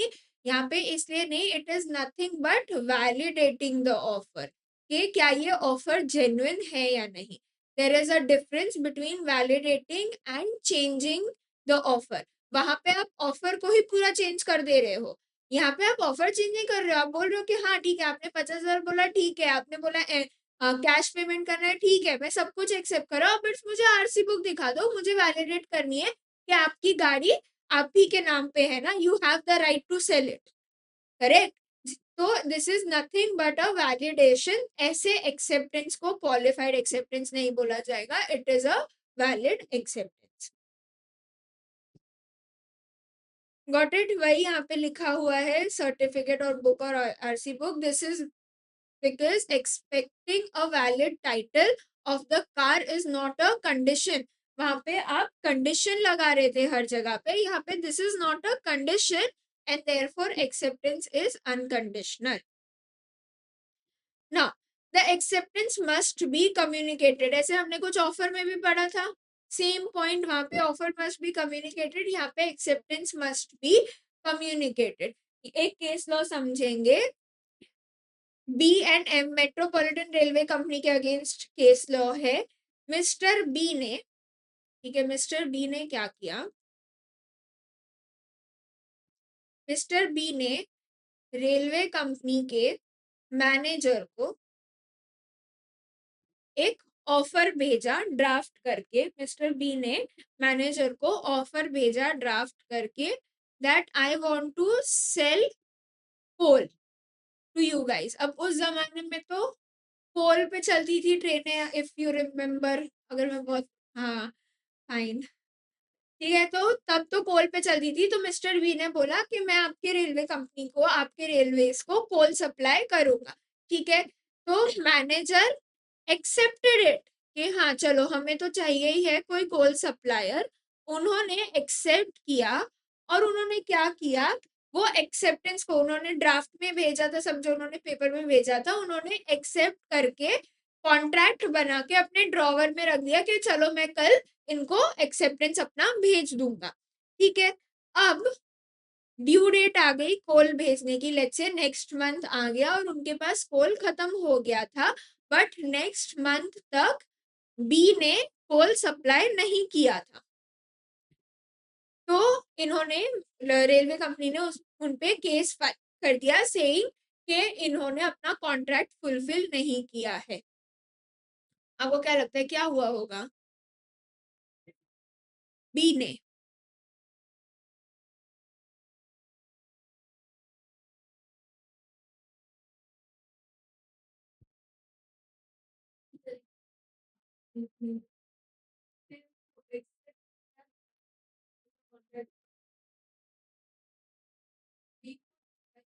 दिया ही नहीं, तो अगर एक्सेप्टेंस हुआ ही नहीं तो कॉन्ट्रैक्ट बना ही नहीं।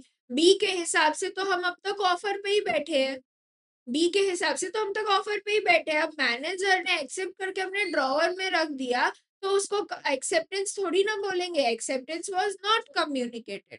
एग्जैक्टली, एक्सेप्टेंस इज समथिंग जो ऑफर देने वाले को भी पता हो, ठीक है। So acceptance must be properly communicated, ठीक है। To conclude a contract between the parties, the acceptance must be communicated in some form, in some perceptible form, basically in some acceptable, definable form, in some perceptible form. Any conditional acceptance or acceptance without varying to conditions is not acceptance। conditional acceptance तो चलेगा ही नहीं, वो हमने offer में ही पढ़ लिया था। such conditional acceptance leads to counter offer by the proposer if the original proposal has to materialize into a contract। आपको प्रॉपर एक्सेप्टेंस देना चाहिए अगर आपको उसको मटेरियलाइज करना है कॉन्ट्रैक्ट में, मतलब आपको ऑफर को कॉन्ट्रैक्ट में चेंज करना है, तो आपका प्रॉपर एक्सेप्टेंस होना चाहिए। Further when a proposal is accepted the offeree must have knowledge of the offer made to him.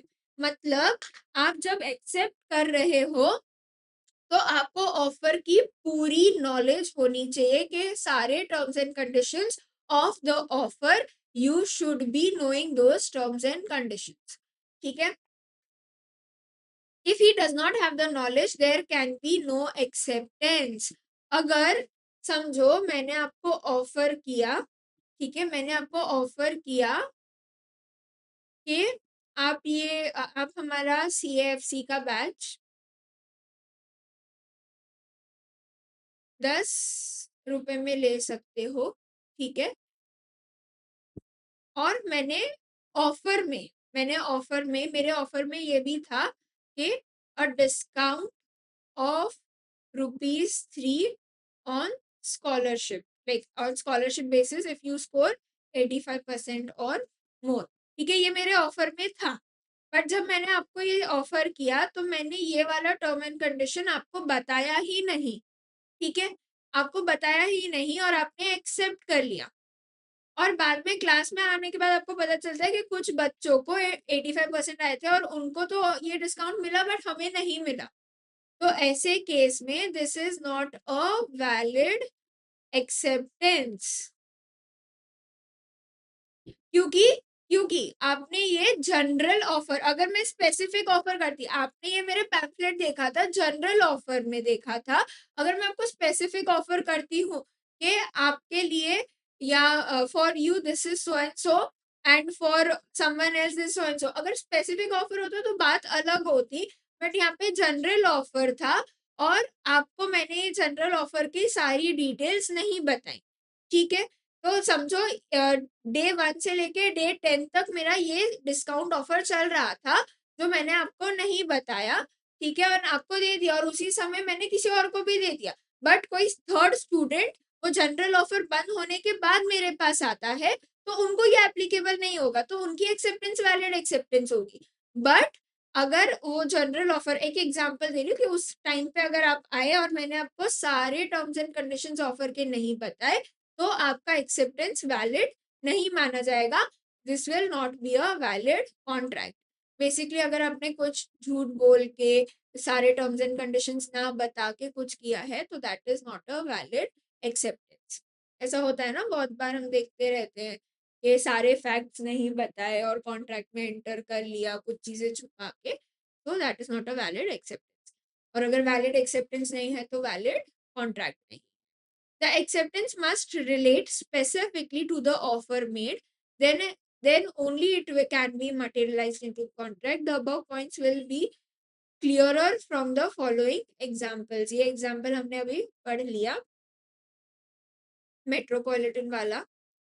Where an offer made by the intended offeree without the knowledge of the offer has been made to him cannot be deemed as acceptance thereto। एक दो case laws और हैं जहाँ पे अगर आपको पूरी knowledge नहीं है तो आप नहीं बोल सकते कि ये वैलिड एक्सेप्टेंस है।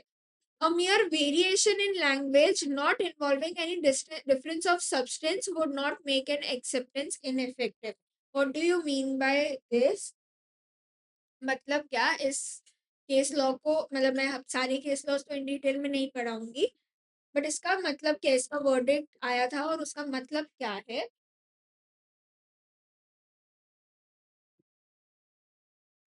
कि मैंने कोई बात इंग्लिश में भी बोली और हिंदी में भी बोली, ठीक है।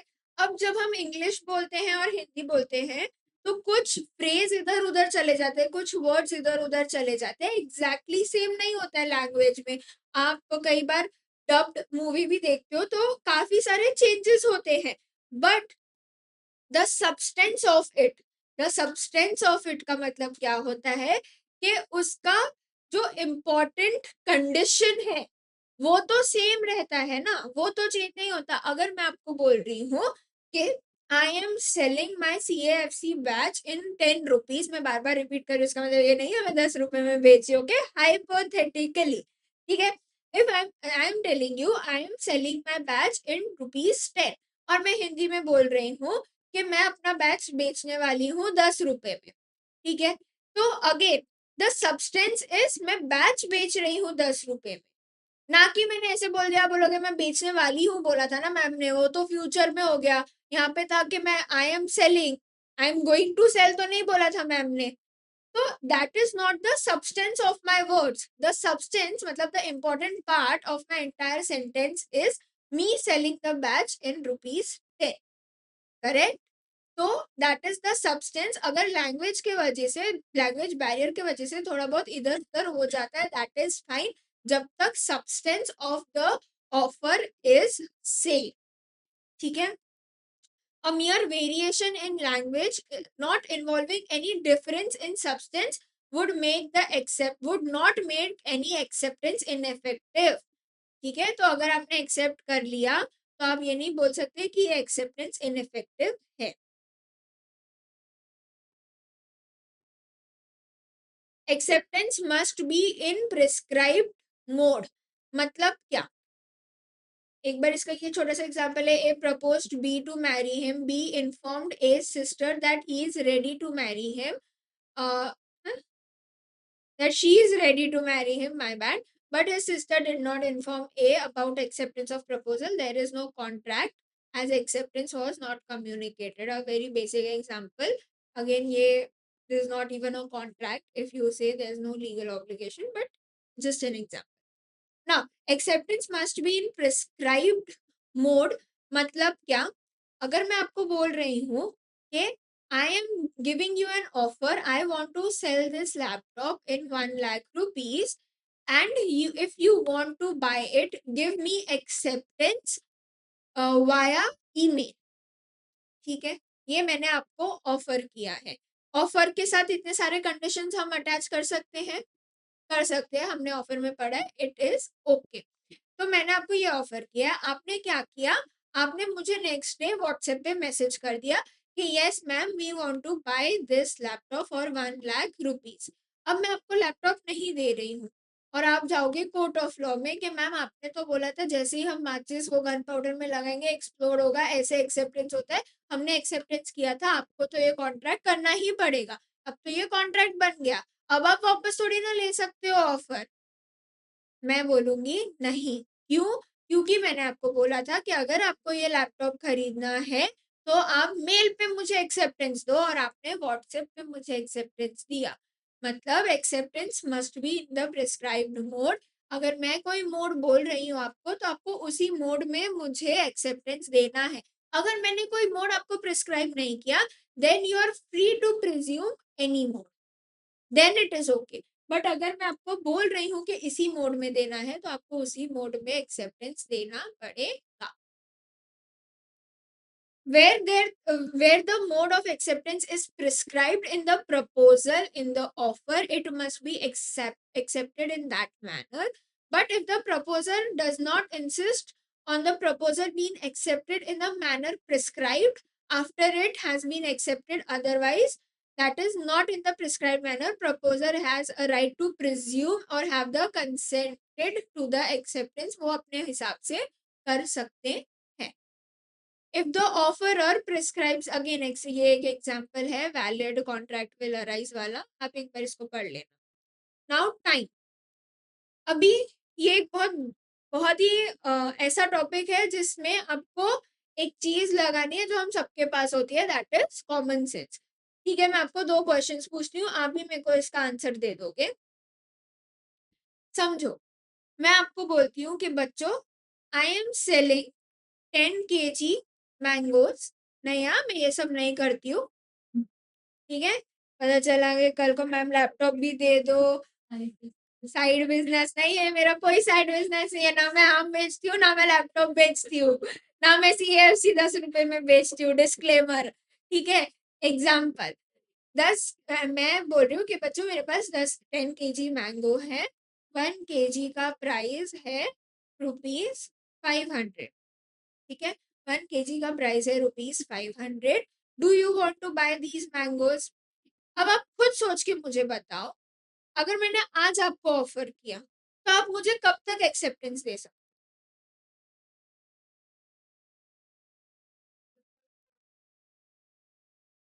ऑफर तो कंटिन्यू ही है। आपको क्या लगता है आप मुझे एक्सेप्टेंस कब तक दे सकते? मैं तो बेच रही हूँ ना यार, रास्ते पे खड़े होके। ऑफर तो जनरल ऑफर है, पब्लिक ऑफर है, ऑफर तो मैं रोज ही कर रही हूँ।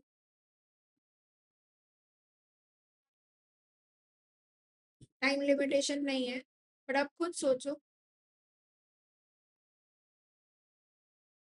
तो आप बोल रहे हो कि आप 1 साल बाद ये ऑफर एक्सेप्ट करोगे तो चल जाएगा? क्यों नहीं चलेगा? मैंगोज खराब हो जाएंगे, इट्स अ पेरिशेबल गुड, है ना? तो इट गोज विदाउट सेइंग कि अगर मैंने आज आपको ऑफर दिया है तो आप 1 साल बाद तो रिप्लाई नहीं कर सकते हो। आपका time acceptance should be done in some time, मतलब यहाँ पे इन रीजनेबल टाइम बोलते हैं in words of law. Acceptance should be done in reasonable time, and for mangoes reasonable time is what, 1-2 days। अपनी कॉमन सेंस लगा के आप बात करो कि इट शुड बी 1-2 days ना, उससे ज्यादा तो मैम क्या ही 2 दिन में तो। तो क्या अगर आप 4 दिन रखोगे 10 किलो मैंगो तो खराब हो जाएंगे, करेक्ट? तो टाइम इज, एक्सेप्टेंस का time should be a reasonable time. यही अगर मैं एक प्रॉपर्टी बेच रही होती, ठीक है, तो कितना ज्यादा टाइम ले सकते हो आप? 1 महीना। That should be also reasonable ना। आप 1 साल बाद आओगे, ठीक है, प्रॉपर्टी वहीं खड़ी रहेगी, प्रॉपर्टी नहीं सड़ जाएगी, बट प्रॉपर्टी मैं किसी और को भी तो बेच सकती हूँ, ठीक है? तो आप ऐसे नहीं बोल सकते कि आपने तो ऑफर कर दिया था और आपने नहीं बोला था कि ये ऑफर कब तक वैलिड है। अगर मैंने नहीं बोला है तो लॉ बोलता है कि offer is valid for a reasonable time, acceptance should be done in reasonable time. लिखो मत अभी, यहाँ पे कवर है तब आप लिख लेना, यहाँ पे कवर हुआ है। Acceptance must be given with in a specified time limited. अगर मैं आपको बोल रही हूँ कि मैं ये प्रॉपर्टी बेचना चाह रही हूँ, आप मुझे 10 दिन में रिवर्ट करो, तो आपके पास सिर्फ 10 दिन है। बट अगर मैं नहीं बोल रही हूँ कि इतने दिन में रिवर्ट करो, तो it should be done with in a reasonable time. समझा? अगर मैं स्पेसिफाई कर रही हूँ तो उतने ही दिन में, अगर मैं बोल रही हूँ 1 घंटे में, तो आपको 1 घंटे में रिवर्ट करना है। पर अगर मैं बोल रही हूँ कि आप बता दो आपको क्या करना है, तो there should be a reasonable time and before the offer lapse, ठीक है? What is reasonable time is nowhere defined in the law, thus it would depend on the facts and circumstances of a particular case। ठीक है, अगर मैं आपको बोल रही हूँ कि मैं ये ऑफर कर रही हूँ, मेरा ऑफर 10 दिन तक वैलिड है, तो आप 10 दिन में कभी भी आके एक्सेप्ट कर सकते हो, बट फिर वो 10 दिन बाद लैप्स हो जाएगा। लैप्स मतलब क्या? It will stop, the offer will stop, the offer will not be there any more, हो जाए, खत्म हो जाएगा बेसिकली। अगर हिंदी में लिखो तो it will be end. Lapse मतलब एंड हो जाएगा।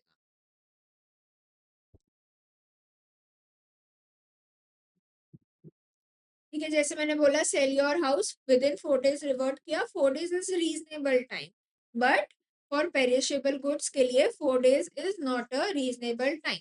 तो reasonable time will depend on the facts and circumstances of the case, कि भाई फैक्ट्स के केस क्या है, केस के फैक्ट्स क्या है, केस में प्रॉपर्टी बेच रहे हो या पेरिशेबल गुड्स बेच रहे हो। mere silence is not acceptance। Now example देते हैं, फेल्टहाउस वर्सेस बाइंडली, मतलब F, let's say F, F and N, ठीक है? एन एफ के नेफ्यू थे और एन के पास बहुत सारे हॉर्सेस थे। एफ गए एन के पास और उन्होंने बोला एन को कि मुझे ये जो एक्स हॉर्स है ना तुम्हारा, वो बहुत पसंद है, ये तुम मुझे बेच दो 30 pounds में। I am willing to buy this for 30 pounds। इसको अब मेरा हॉर्स बना दो, ठीक है? और एन ने अपने हॉर्सेस के केयर टेकर को जाके बोला, लेट्स से मिस्टर बी, उन्होंने मिस्टर बी को जाके बोला कि इस हॉर्स को कल ऑक्शन में मत खड़ा करना, इसको साइड कर दो, ठीक है? उनके हॉर्सेस का ऑक्शन होने वाला था नेक्स्ट डे। उन्होंने बोला कि ये 10 हॉर्सेस जो है मेरे पास, उसमें से ये एक हॉर्स को साइड कर दो, कल 9 हॉर्सेस को ही ऑक्शन में खड़ा करना। बट बी ने क्या किया, गलती से सारे 10 हॉर्सेस को ऑक्शन में बेच दिया और सारे के सारे 10 हॉर्सेस ऑक्शन में बिक गए। तो एफ ने एन पे जाके केस कर दिया कि इसने मेरा हॉर्स बेच दिया. Now tell me whether it is valid और नॉट.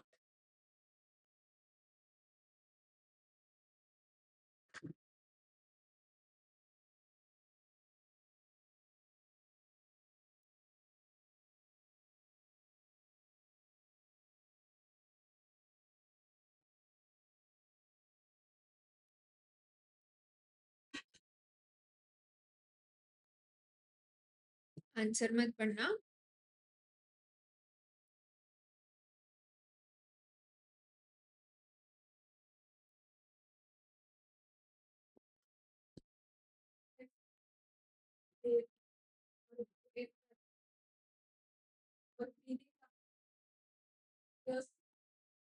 बी को कहा एन ने कि 10 हॉर्सेस है मेरे पास, 10 में से कल ऑक्शन में सिर्फ 9 बेचने हैं, ये एक्स वाला हॉर्स साइड में कर दो.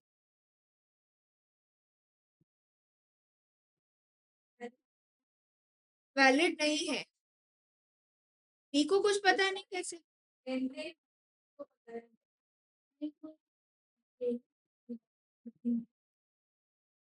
एफ ने नहीं दिया कि एन ने नहीं दिया. एन ने एफ को एक्सेप्टेंस तो दी ही नहीं ना. एन तो चुप ही था. एफ ने जाके उसको बोला कि मेरे को ये हॉर्स खरीदना है $30 में, 30 पाउंड में, जो भी, एंड आप ये हॉर्स साइड में कर दो. ठीक है. एन ने साइड में तो कर दिया, बट एन ने एफ को तो कुछ भी हाँ या ना नहीं बोला. एन तो चुप ही रहा. एन ने एक्सेप्ट तो नहीं किया अब तक. तो mere silence is not acceptance. But ma'am N ने बी को तो बोला था उसको साइड में रखने के लिए. That is something between N and B. F को तो नहीं पता ना एन ने बोला था साइड में रखने के लिए. कॉन्ट्रैक्ट तो नहीं हुआ. एन का इंटेंशन था उनको बेचने का, एन ने इसलिए साइड में किया था, बट गलती से वो बिक गया कहीं और. इसका मतलब ये नहीं कि एफ आके केस कर दे, क्योंकि एन ने अब तक एक्सेप्टेंस तो नहीं दी थी. एन एक्सेप्ट करता कि yes I will sell this horse to you in so and so amount, तो ही ये कॉन्ट्रैक्ट बनता. अब तक ये कॉन्ट्रैक्ट बना ही नहीं था. बट हाँ, एन और बी के बीच में एक वो एम्प्लॉयर वो सब है, वो that is a different thing. उनको उसको माफ करना है, क्या करना है, that is N's perspective. But N और एफ के बीच में, नेफ्यू और अंकल के बीच में, अभी तक एन ने कुछ एक्सेप्टेंस नहीं दिया था. तो आप बोल नहीं सकते it is not valid. Basically अपने nephew did not reply to F at all. He told his auctioneer B to keep a particular horse out of the sale. He intended to reserve it for his uncle, but by mistake ये हो गया. F could not succeed because N ने अब तक कुछ भी communicate नहीं किया था. Now, um, एक और example. A subscribe to weekly magazines for 1 year. Even after expiry of his subscription, magazine company continued to send him magazines for 5 years, and also A continued to use it, but denied to pay the bill when it was sent to him. ठीक है. A would be liable to pay as his continued use of magazines was his acceptance to offer. ये क्या है मैं आपको समझाती हूँ. इसका मतलब acceptance by implied acceptance as per section 8. यहाँ पे हमने क्या एग्जाम्पल लिया, ये थोड़ा गलत इसके अंदर उन्होंने एग्जाम्पल डाला है. लेट्स से ए है एंड बी है. ठीक है. ए ने 1 साल का कॉन्ट्रैक्ट दिया था बी कंपनी को कि आप अपने मैगजीन्स मुझे बेचो, लाइक एवरी डे आप मुझे अपने डेली के न्यूज़पेपर टाइप्स मैगजीन्स लाके दो, और मंथली मैं आपको 2000 रुपीज एज अ सब्सक्रिप्शन पे करूँगा. ईयर 1 में तो उन्होंने पे कर दिया और उन्होंने डेली मैगजीन्स पढ़ी. अब ईयर 2 स्टार्ट हुआ. ठीक है.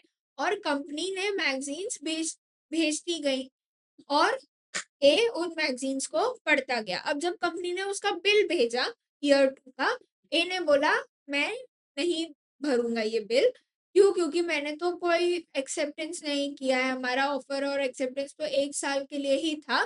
तो it is like B company ने जब मैगजीन्स बेचा, इट इज इम्प्लाइड ऑफर, और आपने जब वो पढ़ा, it is implied acceptance. It is implied acceptance. इसमें क्या कॉन्सेप्ट आ जाता है? Implied offer and acceptance. उसके अलावा भी एक आएगा, quasi contracts. Quasi contracts, but उतना नहीं आएगा क्योंकि यहाँ पे ये लोग का ऑलरेडी डीलिंग्स वैसे चल रहा था, they both know each other. तो आप क्वाजी कॉन्ट्रैक्ट्स को बैक ऑफ द माइंड भी रख सकते हो कि अगर ये worst case scenario case law fail हो गया तो आप वो भी पॉइंटर ला सकते हो। क्वाजी कॉन्ट्रैक्ट इतना एप्लीकेबल नहीं होगा यहाँ पे, बट इम्प्लाइड एक्सेप्टेंस तो है, आप उसको कंज्यूम कर रहे हो और ये आपका कोर्स ऑफ डीलिंग्स है। आप इतने साल से ऐसे ही करते आए हो, आप 1 साल का पूरा मैगजीन पढ़ते हो और 1 साल का पेमेंट करते हो। This is your course of dealings. तो अगर आपको नहीं पढ़ना था, आपको मना कर देना चाहिए था। The moment you are accepting implied acceptance, implied offer, जैसे ही वो कूली आके जैसे इम्प्लाइड ऑफर इज नथिंग, जैसे हम स्टेशन पे जाते हैं और कोई कूली आके आपका बैग उठा रहा है, basically is offering to give you services to carry your bag and you are saying nothing, you are saying nothing and you are also walking with him, that is implied acceptance. Meaning your action, you are saying silent is not an acceptance. आप चुप हो but आप उसके साथ चल नहीं रहे हो, that will lead to non acceptance. But आप चुप हो बट आप उसके साथ चल रहे हो, आप बोल रहे हो please follow me, that will lead to implied acceptance. Please don't get confused कि मैम अगर साइलेंट है तो एक्सेप्टेंस कैसे हुआ, ऊपर ही आपने समझाया। implied acceptance is different from that point.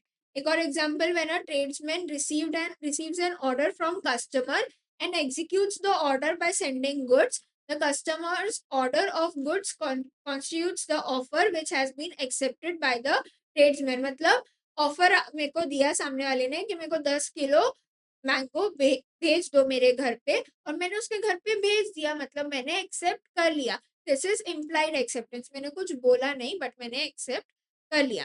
Section 8 of the Act lays that the performance of the conditions of proposal or acceptance of any consideration. The performance of condition of proposal मतलब क्या? Proposal में condition था कि मेरे घर पे भेज दो, मैंने वो कंडीशन को परफॉर्म कर दिया। और acceptance of any consideration for a reciprocal promise मतलब क्या? मैं ये कंसिडरेशन एक्सेप्ट कर रही हूँ और रेसिप्रोकल प्रॉमिस भी दे रही हूँ, या आपके रेसिप्रोकल प्रॉमिस के लिए, आपके प्रॉमिस के अगेंस्ट मैं ये कंसिडरेशन एक्सेप्ट करती हूँ। आप मेरे को प्रॉमिस कर रहे हो कि आप CAFC बैच लोगे इन 10 रुपीज और मैं ये कंसिडरेशन एक्सेप्ट कर रही हूँ in in return of your promise, कि आप जो मुझे प्रॉमिस कर रहे हो 10 रुपए के लिए, which may be offered with a proposal, constitutes to an acceptance of proposal. This section provides the acceptance of proposal by conduct as against mode of acceptance, verbal or written communication. दोनों mode हो सकते हैं, oral और written. Therefore, when a person performs the act intended by the proposer as the consideration of the promise offered by him, the performance of the act constitutes to an acceptance. समझा? Clear? Markings दे दूं, उसके बाद एक बार rapid revision कर लेंगे।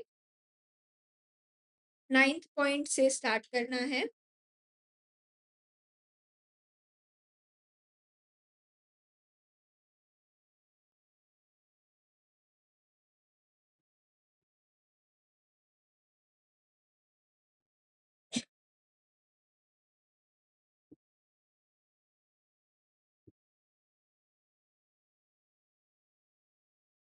Green से markings दूंगी मैं जो भी मॉड्यूल की।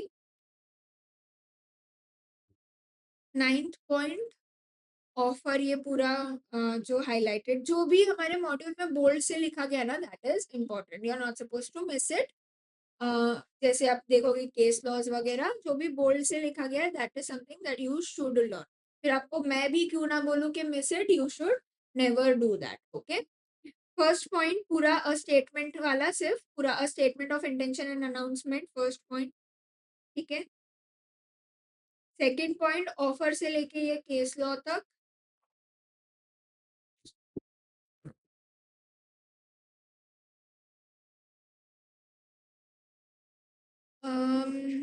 Third point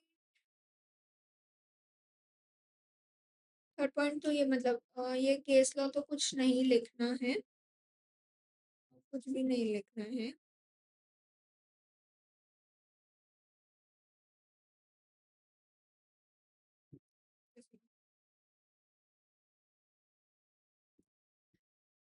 okay, next point, पूरा स्टेटमेंट एग्जाम्पल एग्जाम्पल नहीं लिखना है।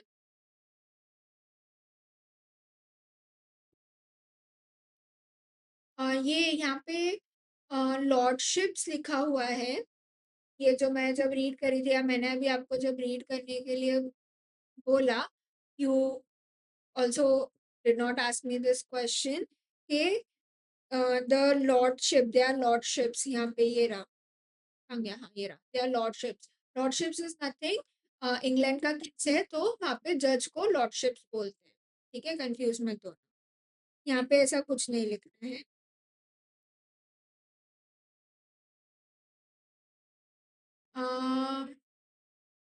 एज डिस्कस्ड अबव तक किया ना, फिर यहाँ पे लिख दो it is an invitation to offer, इतना ले लो एग्जाम।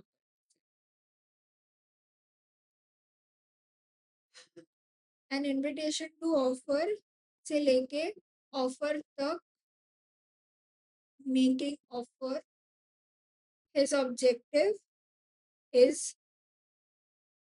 से लेके to deal, to deal with the person who is ready से लेके लास्ट तक, नहीं सॉरी, इज रेडी से लेके हिम तक।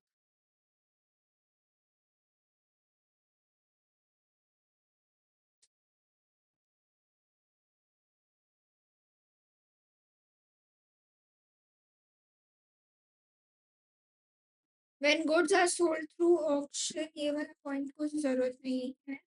Next 10th point, a statement of price is not an offer, of course, ये लेना ही है। Now what is invitation to offer? an offer से लेके डेफिनाइट ऑफर तक।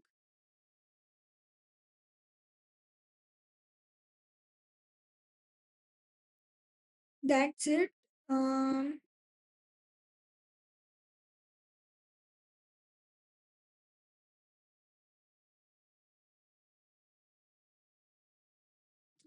फिर उसके बाद नीचे आ जाओ, इन ऑर्डर टू असर्टेन वाला point, the statement is made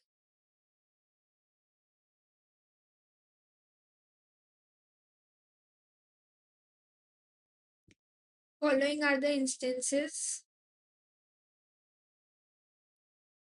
and bifurcation, ये थोड़ा इम्पोर्टेंट है, ये वाला ये थोड़ा इम्पोर्टेंट है इसमें। ये तो पूरा जाएगा ऑफर का।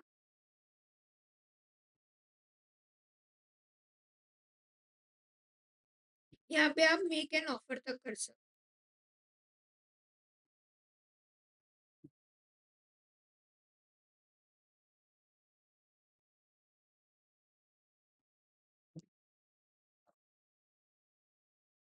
बाकी दोनों पॉइंट्स पूरे पूरे।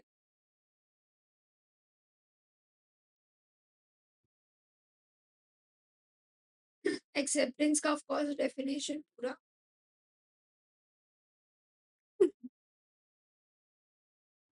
फिर ये एक लाइन अगर याद रहे, ये गन पाउडर वाली, तो ये गन पाउडर वाली लाइन लिख देना टू ऑब्टेन गुड मार्क्स। बाकी उसमें कुछ भी नहीं है, बाकी सब। नेक्स्ट, एक्सेप्टेंस का यहाँ point case law, case law नहीं लिखना है कुछ भी, सिर्फ केस लॉ का नाम। सेकंड पॉइंट, ये कार्लिल वर्सेस कार्बोलिक भी याद रखोगे तो भी अच्छा है। सेकंड पॉइंट, दोनों में से कोई भी एक केस लिखोगे तो भी चलेगा। मस्ट बी एक्सेप्टेड तक।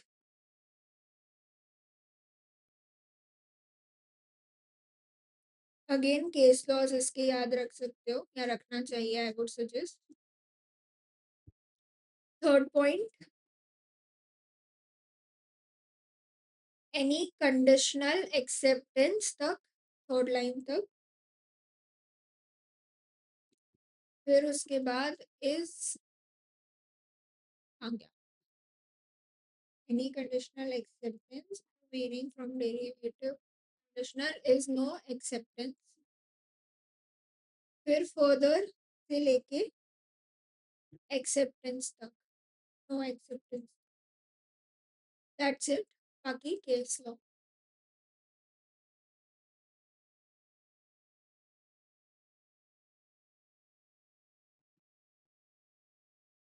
Fourth fifth point, fourth point acceptance वाले पॉइंट से लेके बीइंग एक्सेप्टेड तक, बीइंग एक्सेप्टेड, सॉरी सॉरी इधर नहीं, बीइंग एक्सेप्टेड तक, बीइंग एक्सेप्टेड तक, एंड देन द प्रपोजर से लेके लास्ट। टाइम पूरा कर लो, टाइम पूरा ले लो, थोड़ा बहुत स्टेटमेंट को रिफ्रेश कर सकते हो। सिक्स्थ भी पॉइंट पूरा ले लो और केस लॉस के नीड। Seventh point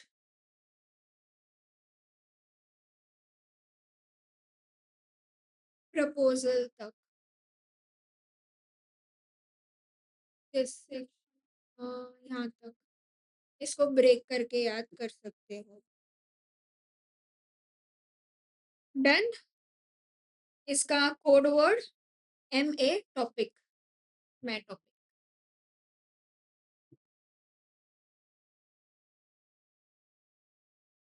MA।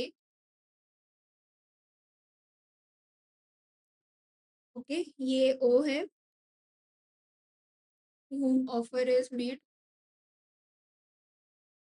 ये A,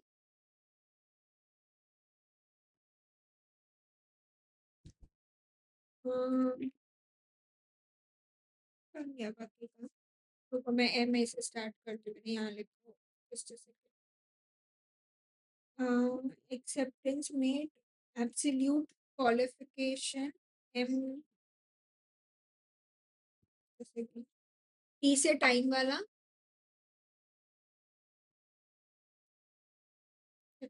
अंदर T,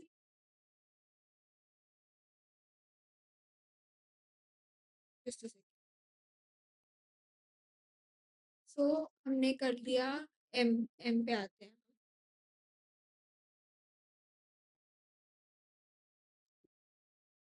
acceptance made,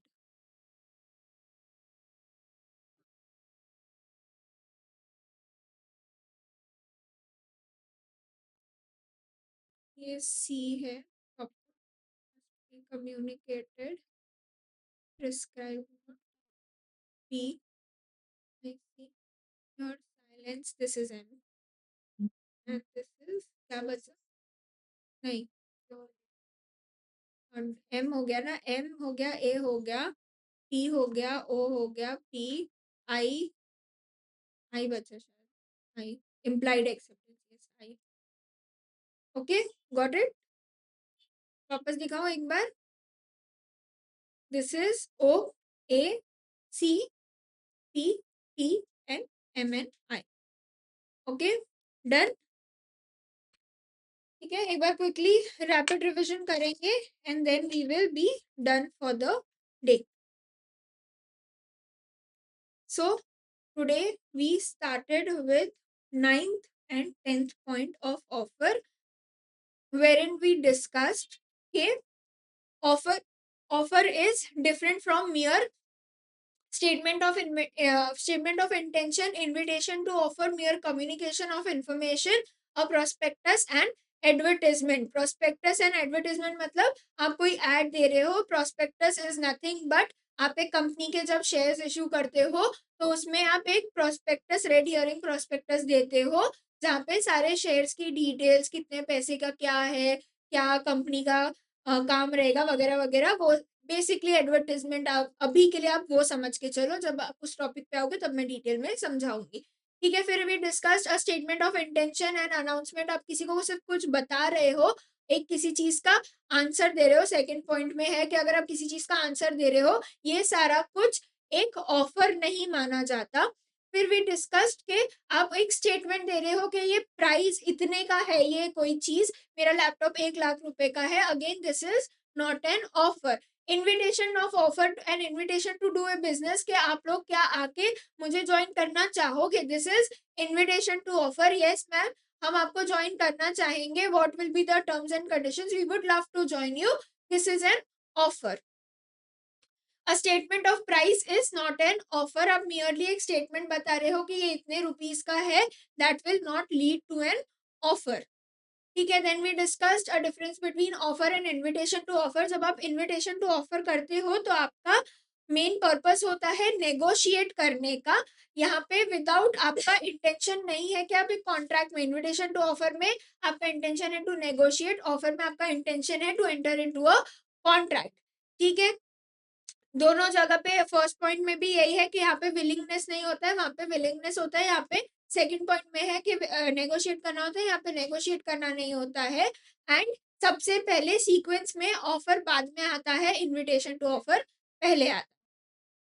Then we discussed acceptance. Acceptance is nothing when a person to whom the proposal is made signifies his assent thereto. Proposal is said to be accepted. Proposal when accepted becomes promise. जब भी आपने जो भी proposal दिया है, the moment a person accepts it, it becomes promise. हमने फिर कुछ उसके वैलिड एक्सेप्टेंस के लीगल रूल्स देखे। फर्स्टली, एक्सेप्टेंस जिसको दिया, एक्सेप्टेंस वही कर सकता है जिसको ऑफर दिया गया हो। एक्सेप्टेंस आप अगर कर रहे हो, it should be absolute and unqualified, मतलब एकदम क्लियर एक्सेप्टेंस होना चाहिए, अनक्वालिफाइड एक्सेप्टेंस होना चाहिए। आप अपने टर्म्स एंड कंडीशंस लगा के एक्सेप्टेंस नहीं कर सकते। फिर हमने डिस्कस किया the acceptance must be communicated, it should B properly communicated. आप मन ही मन में एक्सेप्ट कर नहीं सकते हो। And then we discuss acceptance must be in a prescribed form. अगर आपको बोला है कि इस प्रिस्क्राइब्ड मोड में एक्सेप्टेंस करना है तो उसी मोड में होना चाहिए। अगर नहीं बोला है तो आप अपने हिसाब से कर सकते हो विद इन रीजनेबल टाइम। अगर कोई टाइम दिया गया है तो उतने टाइम में होना चाहिए, अगर टाइम नहीं दिया गया है तो रीजनेबल टाइम में कर सकते हो। एंड अगर आप चुप हो तो इसका मतलब ये नहीं है कि एक्सेप्टेंस हो गया है, बट अगर आप कोई एक्शन कर रहे हो जिससे रिजल्ट करेगा टू एन इम्प्लाइड एक्सेप्टेंस, तो it will lead to implied acceptance. समझा पूरा lecture? Thank you so much for watching this lecture. That's it for today. I hope you enjoyed the lecture and it was helpful for you. If you have any doubts, you can let me know in the comment section.